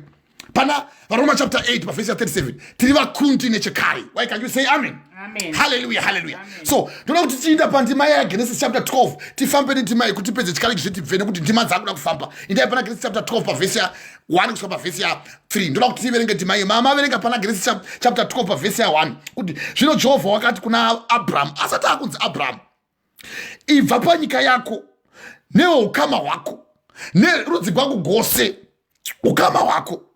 Now hama dzako iverengei ndima iyoyo mai, ndoinda ndima iyoyo muifambe zvakanakanaka zvakatsetseka distinctly. Fambai. Hallelujah, hallelujah. Ndozipigwa nevhangeri. Hallelujah. Fambai mai. Verse 1. Hey. Zvino Jehovha wakati kuna Abraham, Noa, ibva panyika yako Noa, nekuhama dzako. now vose vanenge vachifamba newe vaya vaya vanenge vachiti kuti haiwa medu isusu munoma hamuna izvozvo, wopenga iwo wakunamata, hauzivi here kuti vadzimu ndovane simba. Unofana kubvapo nokuti Mwari vari kureva izvozvo. Kana muchiti muri vana vaAbhurahama munofana kufamba nekutenda. Shoko raMwari rinotaura kuti zvamuri vana vaAbhurahama, ndosaka vakatukwa muchidzi naJesu zvamuri vana vaAbhurahama nemhaka yemusingaiti sezvakaita Abhurahama. Unodamwa nekutenda oteerera. Ukaenda kuna vaHebrew chapter 11 uko pavhesi ya 8, Abhurahama nekutenda wakabuda munyika yeHarani achienda kunyika yechipikirwa yaakanga asina kuona, akandodla akava mudyi wenhaka youpenyu.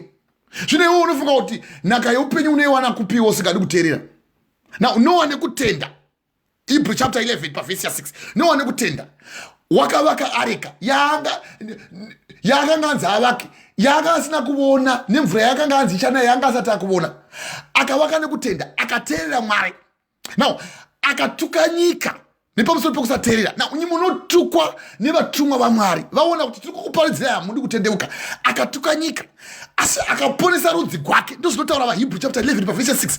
Akaponesa rudzi rwake akava akaruramiswa naMwari nekutenda. Why can you say amen? Amen. Pane kutenda kunodiwa kuti iwe ubude mukati medzidza.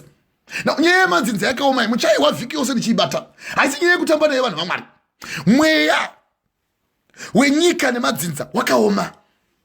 Nyika ine zvakawanda, ndosaka muchiwa kudenga kuchidzi we don't wrestle against flesh and blood. Hatirwisani neropa kana nenyama, but against principalities, against powers of the darkness age. But masimba, now masimba ari muchadenga akasviba, principalities against spirituals of darkness age. Ndo dzatorwisana nadzo, haisi nyama, kana wanga uchiziva kuti mweya wao unototi iwo unomuda uyoyo mweya wakatorambiwavo. Now Satani achikandiwa pano pasi akakandiwa akatsamwa kwazvo. Kuna zvakazarwa chapter 12 pandima ya 12. Now mune nhamo imi nyika negungwa, asi farai munogara kudenga nemakai, nokuti Satani munyengeri Diablos iye akapomera vana vevanhu pamberi paMwari, akatopomera murume anonzi Adam naEve achinyengera mai Eva kuti idlai. Kuna Genesis chapter 3, idlai muchero uyu, kana madla zvino kwazvo Mwari vanoti musadla. Mai Eva vakati handinakadzi ndisadla nokuti kana tadla tichafa. Zvikanzi kwete, mukadla mungafi, asi kuti muchava saMwari. Munofurirwa so nevanhu vanoita masvikiro neng'anga nevavuki nevaprofita venyu so, kunzi kana ukasateerera shoko rangu ini unofa. Naivo Jehovha varivo mupuwo upenyu ndiwo muurai, uye hapana anogona kurwisa paruoko rwavo kuzvikwavo ivo. Titino muchapter 32 pavhesi ya 39 na 1 Samuel chapter 2 pandima ya 6 na 7. Wotosungwa nedzinza so, rotokubata, wototanga kuudzwa nhoroondo kuti titi mai vedu vakanga vachirarama vachidai nezviyo vachidai. Get away man, dzokai kuna Mwari. Unogona uchitenderedzwa musoro kudai sebenzi, uchindobvisiwa neshangu. Wabva kuchirungu kuno kundabva kuno nendege, ndobvisiwa neshangu ndibaiwa nesoso, ndozoya kuno kundakutanga kuitwa operation yemhuwa, ndopenga here nemupanga here, ndichinomuchira dhaka yandakabokuparudzai kuti ndodhaka. Vamwe vangu vatete vangu kumusha vakati kwai uyai uchirai dhaka, ndikatopenga here kwanzi vhuru rotsamwa, ndikati musagwara njere imi. Vhuru akambotsamwa kupi? Iro vhuru nongowetegwa nevanhu nekuitigwa svina nevanhu, rikatsamwa papi pamoti ratsamwa ipapa. Pepukai mani vevana vanhu pamunenge muchinouchira paya muchiti kwai muchichengeta munhu. Ngatimukuseredzeko nenyaya yekuti hamudi kurumugwa mumadzidza. Hati musari musoro wake ngautarise kumabvasuwa. Tiri vazampe ngautarire kumavirira, tiri vahonda tingautarire kumabvasuwa. Ngaatarire akatarisa pasi, ngaaende mubako sekwatakandovigwa mukoma wedu uko wakafa akachira mukati mumba. Mukoma wangu watakakura naye akafa akachira mumba, haisino nyaya. Vakatomuviga tikanya naye kumaundhareni uko achindovigwa mukati mebako. Zvikanzi kuno kuti vaopa, tikati maopa ndochikwa ndio rudzi kwedu. Tikati ndikatoparidza ipapo. Now ndisati ndatomboda mwana mandakatoparidza zvandiri kutaura 2011 mukadzi wangu anga aripo. What can you say amen? Amen. Na mai vangu nevabereki vangu vanga varipo. Inyaya yemukoma wangu, cousin brother yangu yakanga iripo, half brother yakwana mai vangu, mai guru vangu. Tikanomuchengeta imomo. Na tiri vaopa, tinoisa mukati munhu mubako. Now muchiita zvose izvozvo ko wakaenda negwizi ndiro dzake dzakavurugwa nani? Zvamunenge muchitora ndiro muchikacha nemakapu muchikata. Now wakadyiwa nengwena, musoro wake makataridza kupi?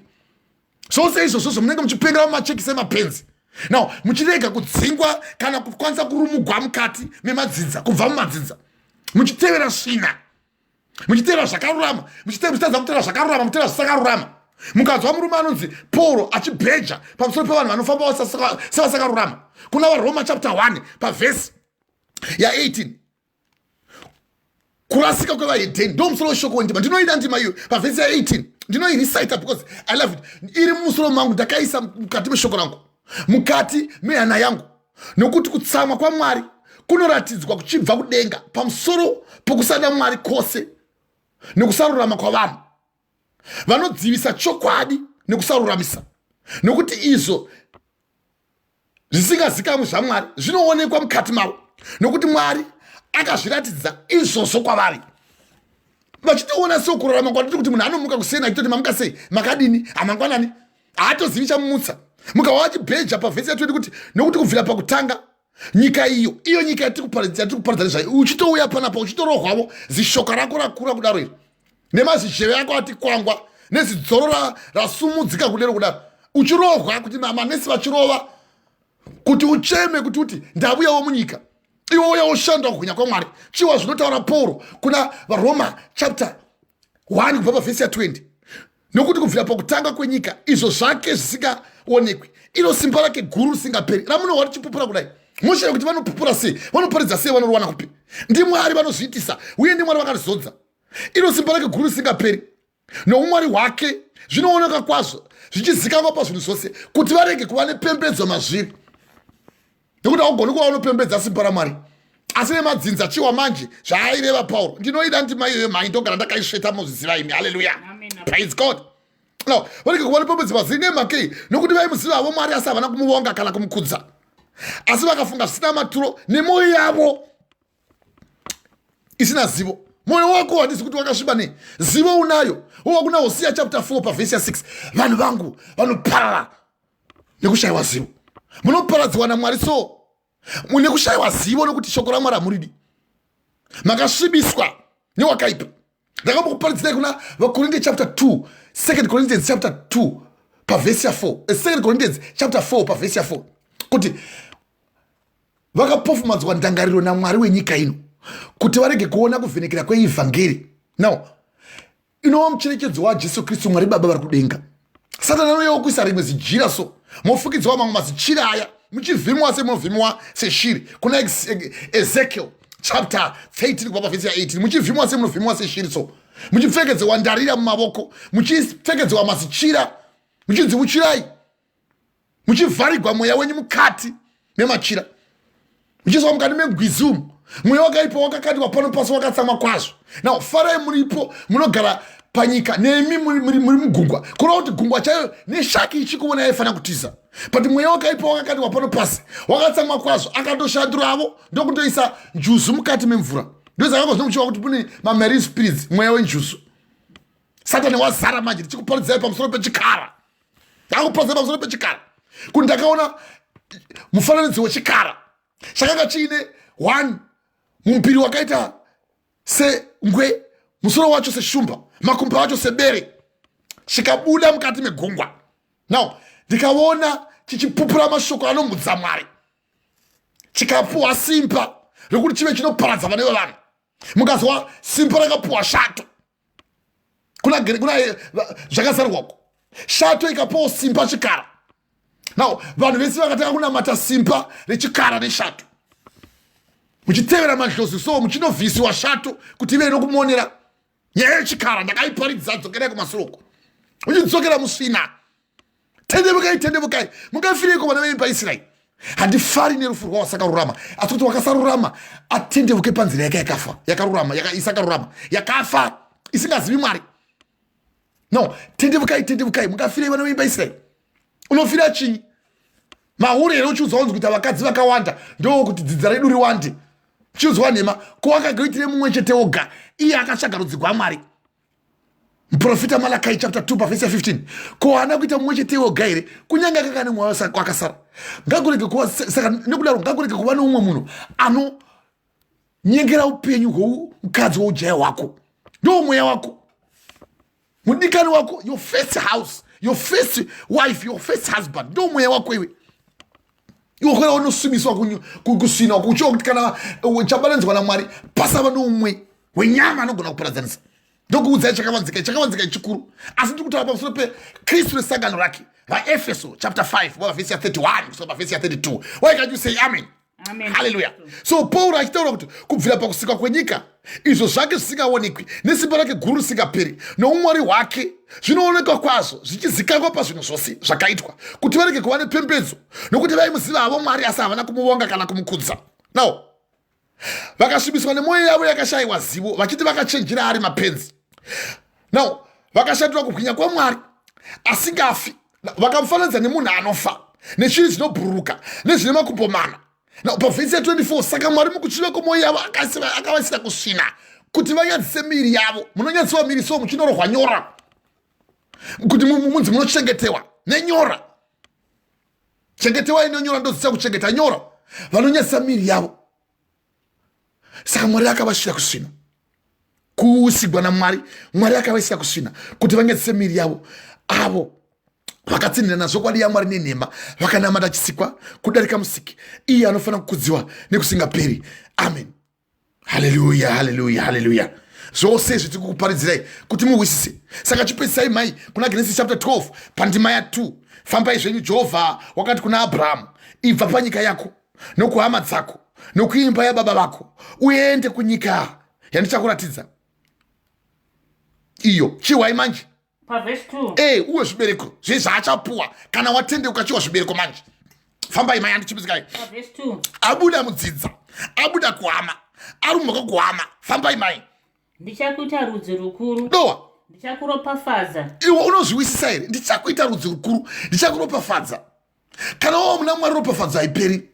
Bhuku yangu tsanangura kusirivhara nendarama ndezvavo. Ndikakukoterai futi kuna 1 Samuel chapter 2 pavhesi ya 7 ndini ndinoropafadza ndindopa urombo.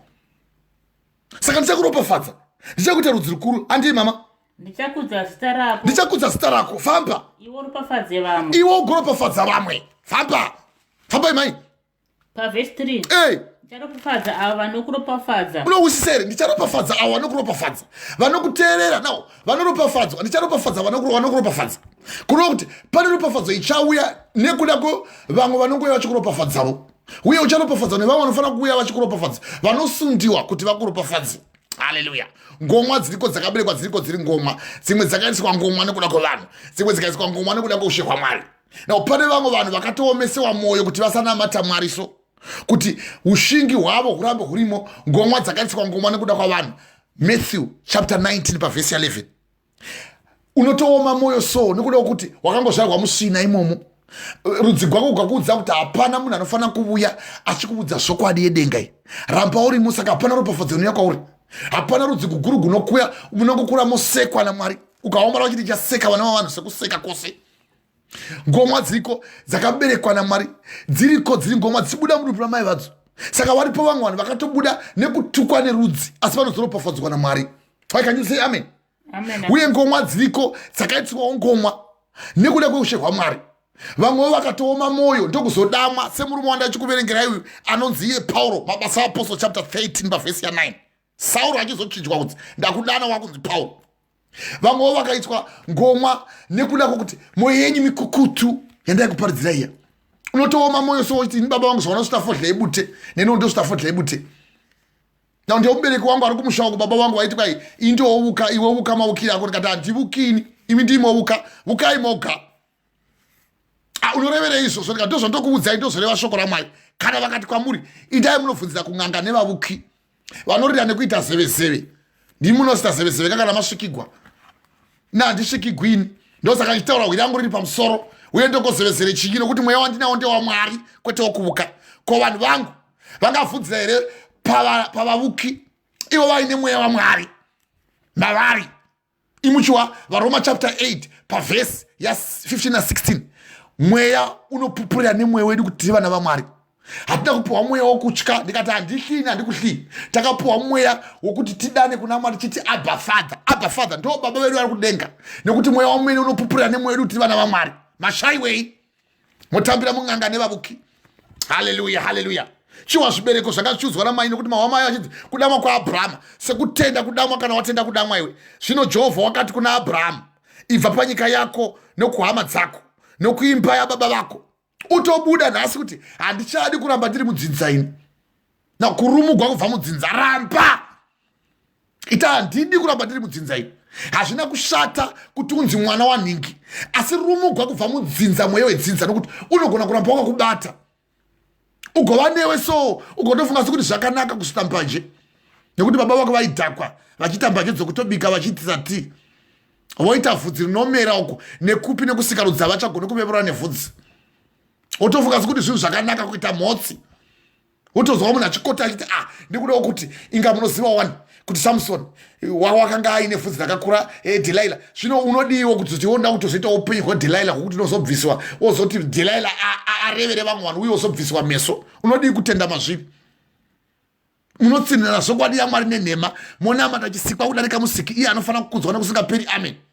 Now haile Gabriel Haile Selassie mwari wekuEthiopia anonzi Jah wembanje wemadhiredhi aya, mweya yakaipa inogara mukati mevhudzi muya. Chega uchiona manje kana wobuda roita fanike munhu uchiwa manje nezvinobutaugwa imomo maFF words oga oga efafa zvose hakuna chinobuda chakanaka chinobuda muromo make. Vana venyoka, vana vemhomke. Matthew chapter 12 verse 35. Hapana chakanaka chinobuda muromo menyu, nekuti pakadzikadzika pemoyo ndozotaura zvizere pamoyo. Unotaura zvakaipa, wakapinda munthu rinovava karewe.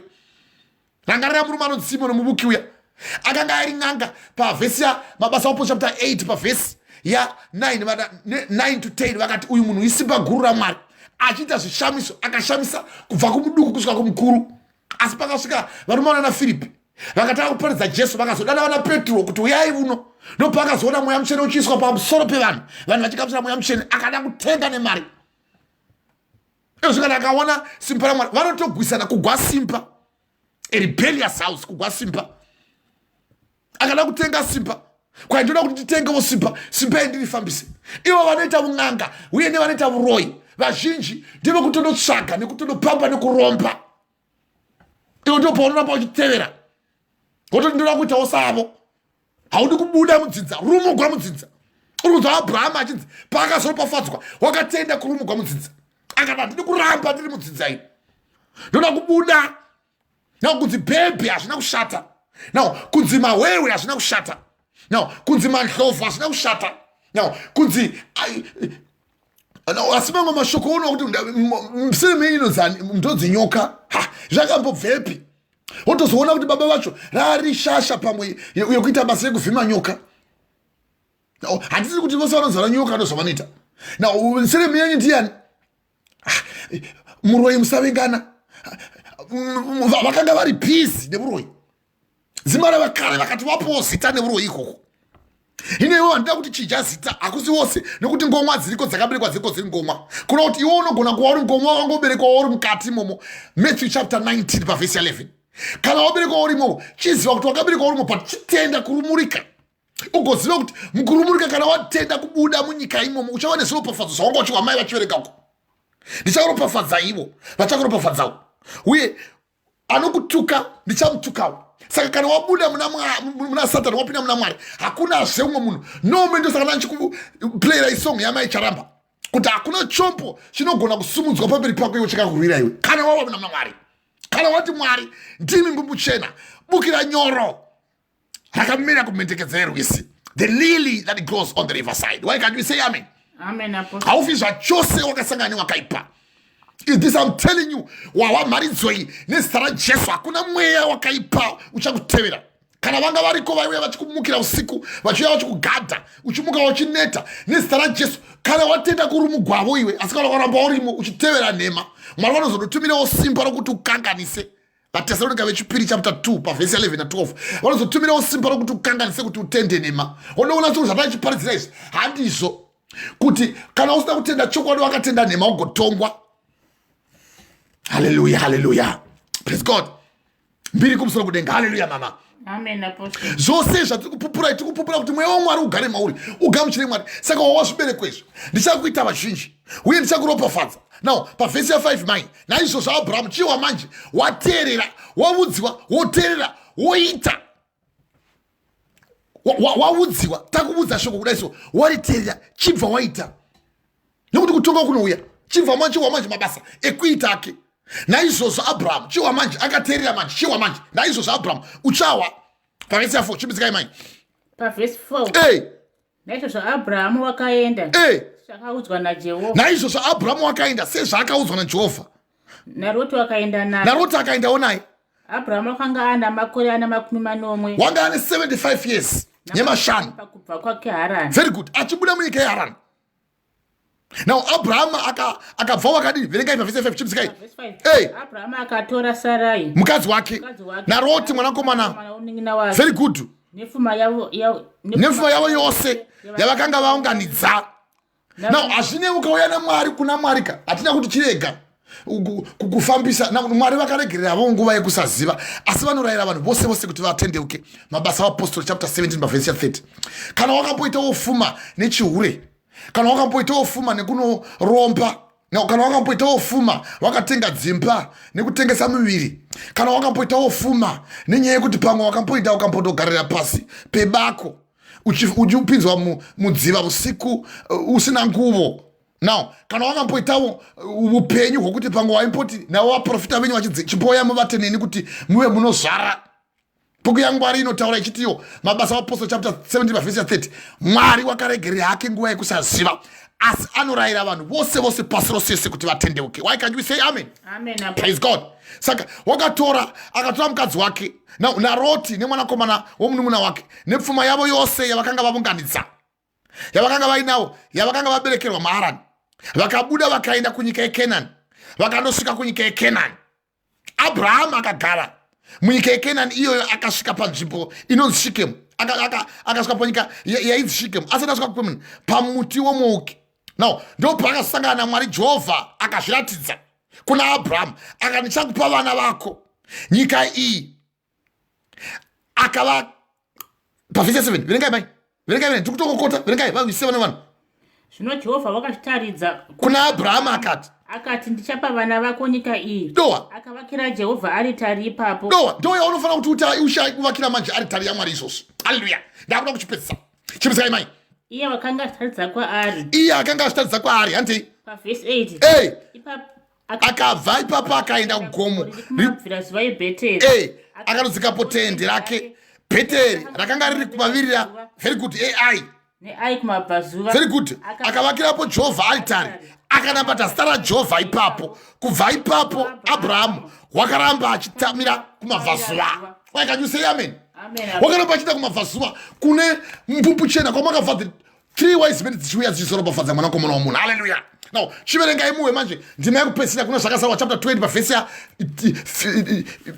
11 kusvika pavhesi ya 15 chipedzisai mai tichipedzisa ndima tichipedzisa chikari chizibve muchi wamabasa andokumudzai kuti kana ukasaita izvi kune kutongwa verengai mai chipedzisai takuda kupedza zvakasarwa chapter 20 pavhesi ya 11 mai chipedzisai zvakasarwa 20 pavhesi ya 11 chipedzisai mai yes mukadzi wangu musoro shoko ripo kutonga kwokupedzisira chipedzisai pavhesi 11 zvino ndakaona chigaro cheushe chikuru chichena naiye akanga agere pamusoro pako handei iye nyika nedenga zvikatiza pamberi pake kuda kuti zvichatiza nyika nedenga nekutsamwa kwaMwari nekuda kutenda kwako gidigirigirigi uchitamba mashavi uchisungirira mabhidzi muchiunomo na uchikwiziwa mishonga imwe kusika rudzi kuti kwanzi munofanira kudhonza dzimwe nyama dzevakadzi sevapenzi muchitora miviri yenyu kuti muite zvisina basa na uchiita basa rekutonoita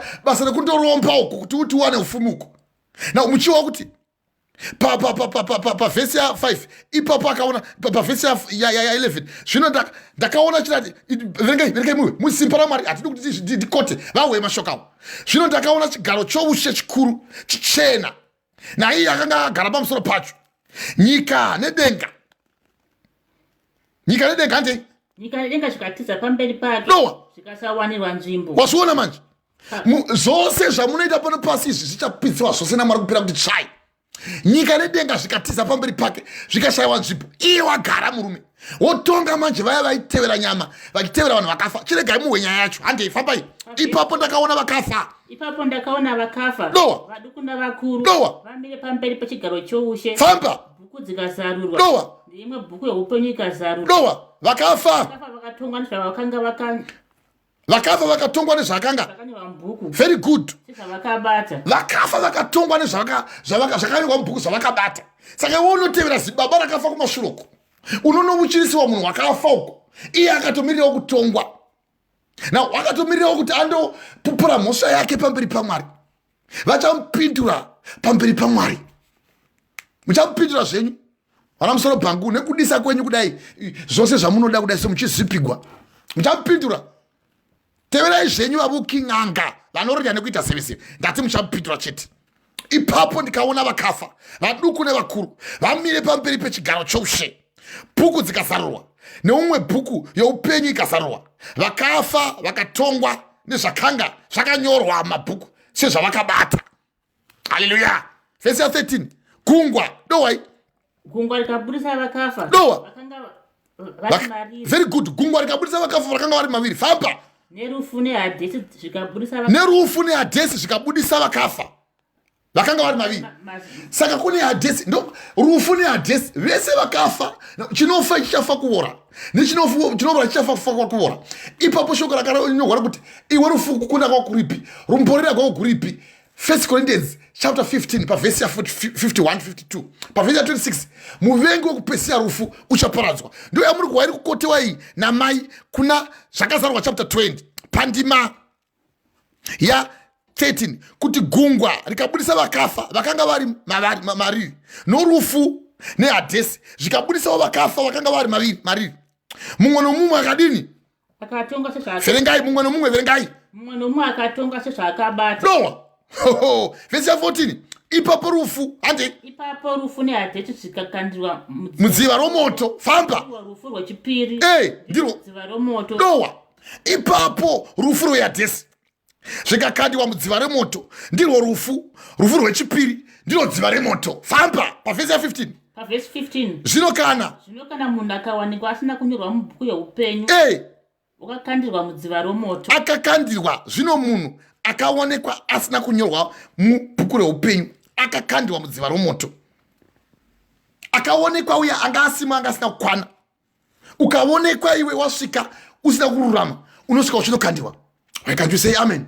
Amen. Hallelujah, hallelujah. Dai Jehovha vangaropafadza kutaura kwamashoko avo. Ndakuda kunamata nemi ndikumbire Mwari kwazvo kuti simba ravo rive rinozorora pamuri, uye mweya mutsvene ukuitei vatsvene kwazvo, uye muchengetedzwe muve munorumurwa mukati memadzidza enyu. Ndoda kukumbira Mwari mupewe zvose akubetserei afambe nemi, uye akutungamirirei ave nemi, uye arambe achifamba nemi, murambe muchifamba navo Mwari. Ndichanamata zvikurusa mai manzwa shoko raMwari.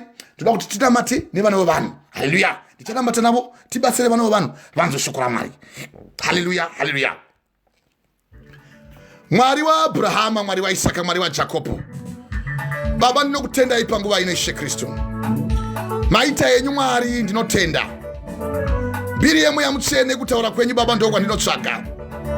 Tanzwa shoko renyu Baba, shoko dzvene. Tanzwa Ishe Kristu mweya mutsvene mataura nesu. Mukati zviro kwazvo Ishe Kristu inofanira kutenda mukudamwa. Now takakwana Ishe Kristu nemi.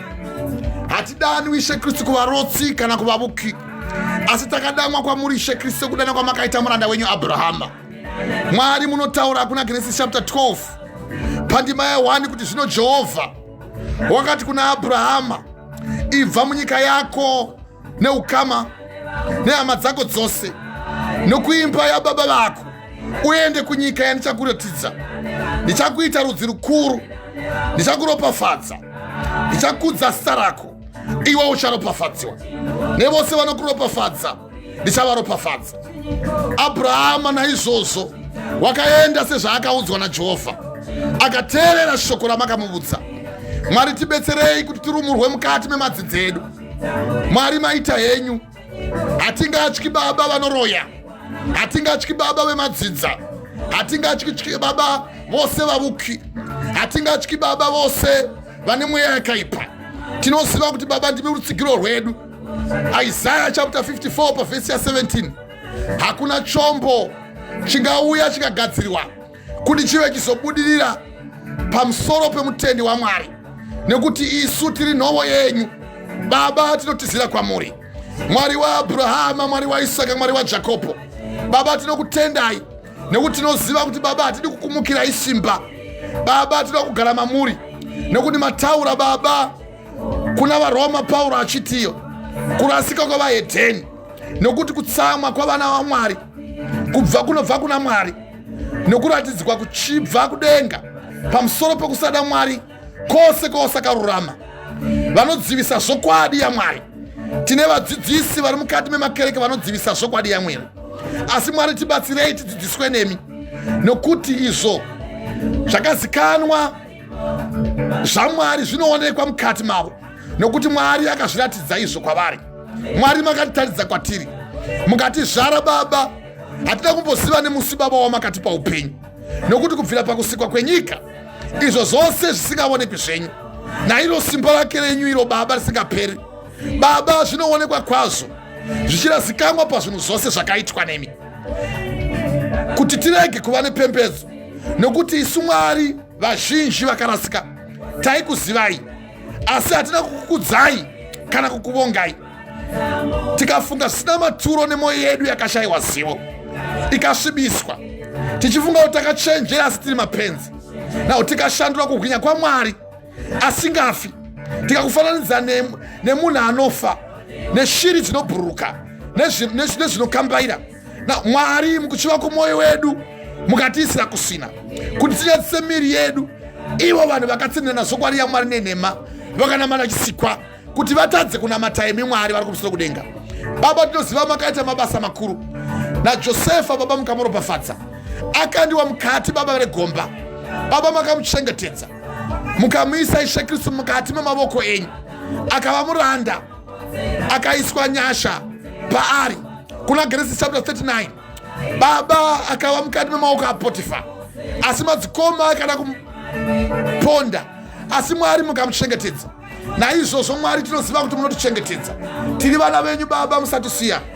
Baba, tinotenda mbiri yeMweya Mutsvene ngaive matiri. Tinoziva Baba kuti zviro kwazvo kutongwa zvakunononoka vanakomana vavanhu vanosipirira kuita mabasa asakarurama. Tanzwa shoko renyu Baba richitaura kuna zvakazarurwa chapter 20 kubva pavhesi ya 11 kuti zvino ndakaona chigaro cheushe chikuru chichena naiye akanga agere pamusoro pacho. Nyika nedenga zvikatiza pamberi pake zvikasawanirwa nzvimbo kwazvo nokuti makanga mapenya sekupenya kwamakaita kuna Matthew chapter 17 pavhesi ya 1. Vakaona nguo dzenyu dzakanga dzakapenya, chiso chenyu chikapenya chikagwinya kwazvo.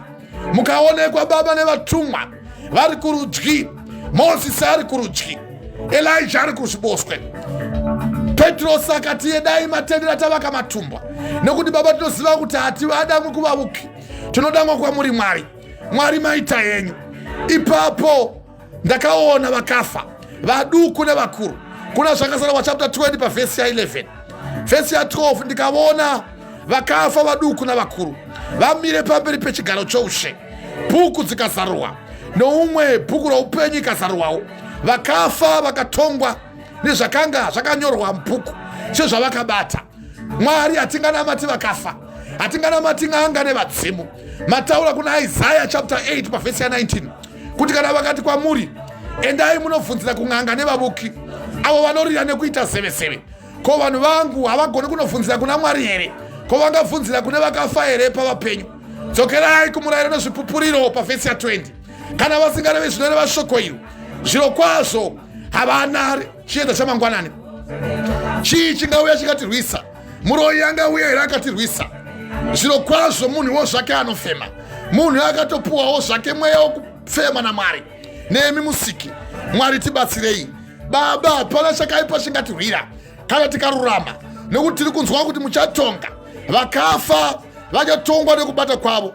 Gungwa, tikanzwa gungwa rikabudisa vakafa vakanga vari mariri norufu weHadhesi, zvikabudisawo vakafa vakanga vari mukati mariri, vakafa mukati mezvivi. Mwari tibatsirei, Mwari waAbhurahama, Mwari waIsaka, Mwari waJosefa. Mumwe nomumwe akatongwa nezvakaipa zvake. Ipapo rufu neHadhesi zvikakandikwa mukati medziva remoto. Ndirwo rufu rwechipiri, ndiro dziva zhinji revazhinji richakandiwa avo vanotadza kubata kwamuri.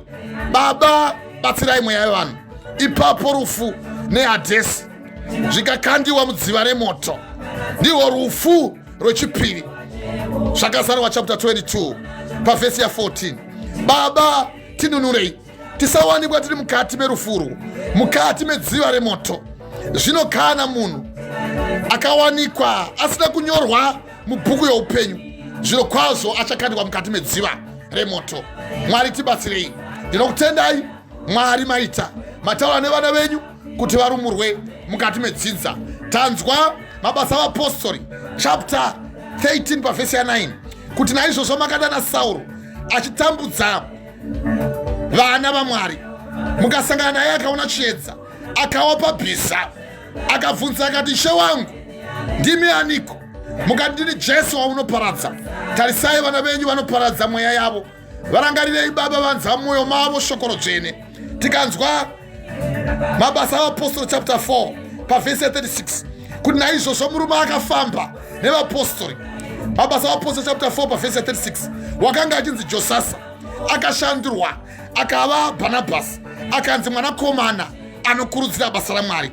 Tikanzwa uyo baba vedu Abrahama, Genesis chapter 17 pavhesi ya 5 kuti Abrahama akashandurwa akapuwa zita, akanzi iye hauchanzi Abrahamu asi wava kunzi Abrahamu. Mukati kwaari, ndini Mwari wamasimba, famba pamberi pangu uve wakarurama.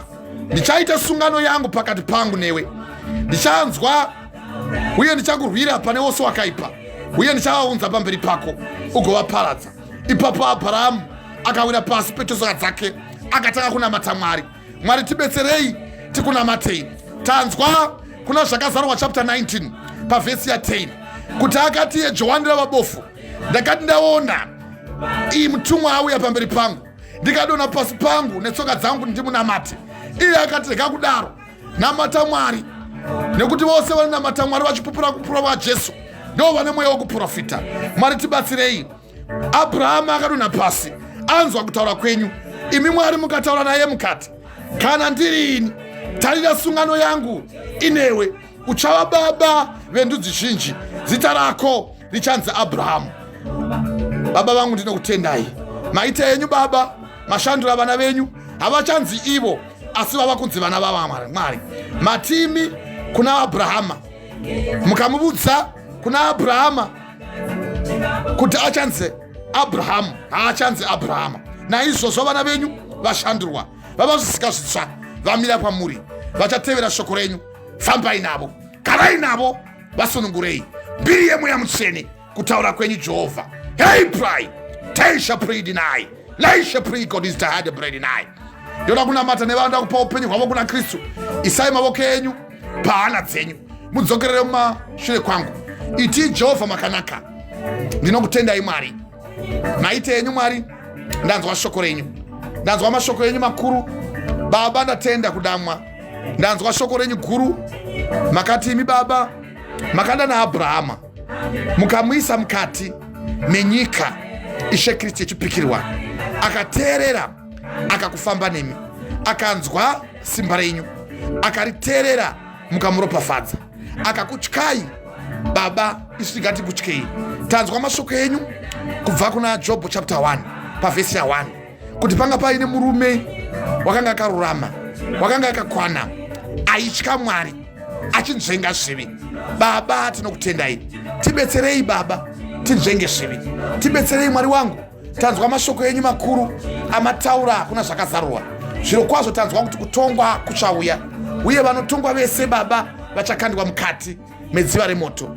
Tanzwa muchitaura Baba kuna zvakazarurwa chapter 20 pavhesi ya 11, kuti zvino ndakaona chigaro cheushe chikuru chichichena, naiye akagara agere pamusoro pacho. Nyika nedenga zvikasawanikwa pamberi pake, zvikasawanikwa nzvimbo yazvo.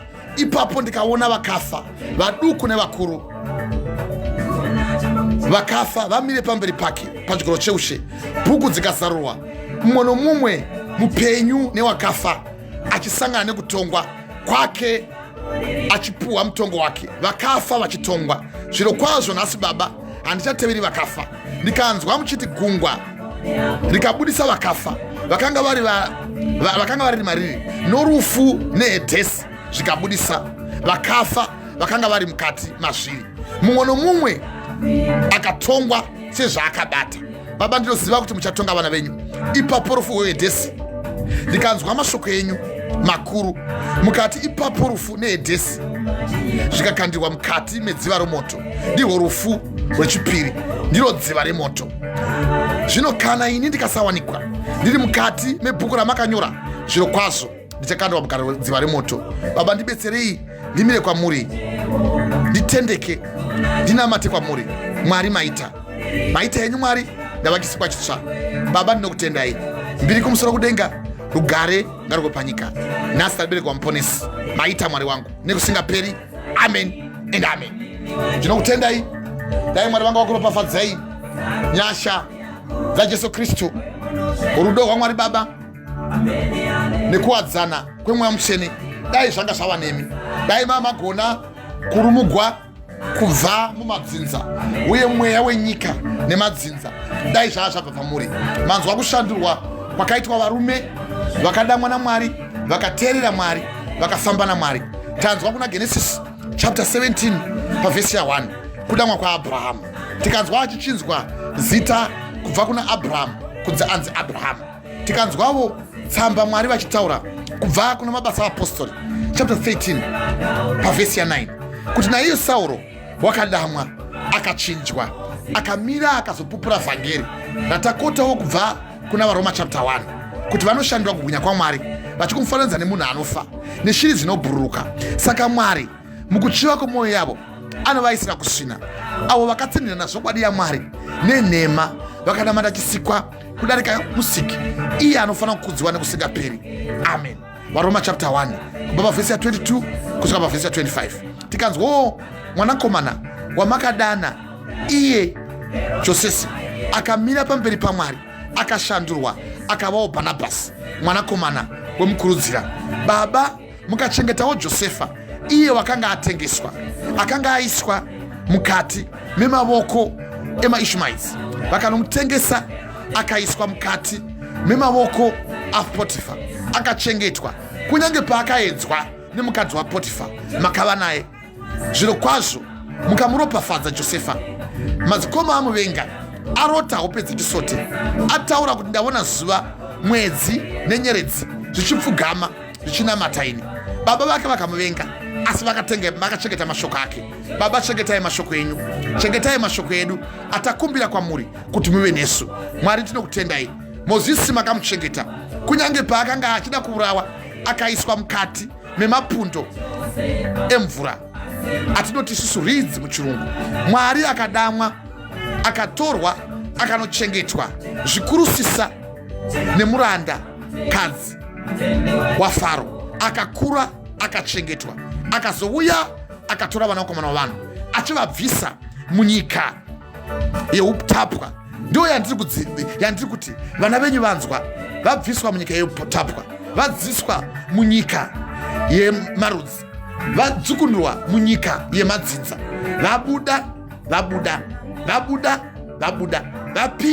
vapinda munyika yechipikirwa, nyika yesungano yamakaita nababa wedu Abhurahama. Baba, varopafadzei, vaitirei zvakanaka. Mwari Samasimba, ndinokutendai semuranda wenyu.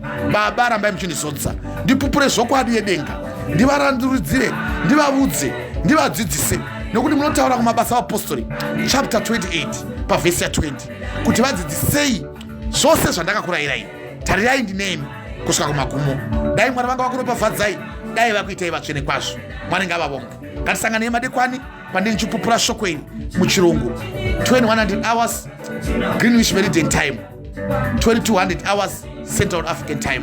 Dai Mwari vanga vakuropafadzai. Hakuna muroi, hakuna wakaipa, hakuna ng'anga, hakuna muvuki, hakuna muprofita ana upenyu hwako. Zvizivei. Deuteronomy chapter 32 verse 39. Ndini Mwari anoraramisa, ndini Mwari anouraya, ndini Mwari anoisa kugwiro, ndini Mwari anokwidzazve. Hapana anogona kurisa paupenyu hwavo kana paruoko rwavo kana vauya kuzoparadza. Ndio vanoropafadza. 1 Samuel chapter 2 pavhesi ya 7. Ndini Mwari anoropafadza, ndini Mwari anotuka. Zviro kwazvo Isaiah chapter 54 pavhesi ya 17. Hakuna chombo chingauya chikakwirira kuti chiuye kuzoparadza mutende waJehovha, nekuti imi muri nhovo yaJehovha. Ndio zvinotaura shoko raJehovha. Dai Mwari vanga vakuropafadzai, vakuitei vatsvene kwazvo. Amen and amen.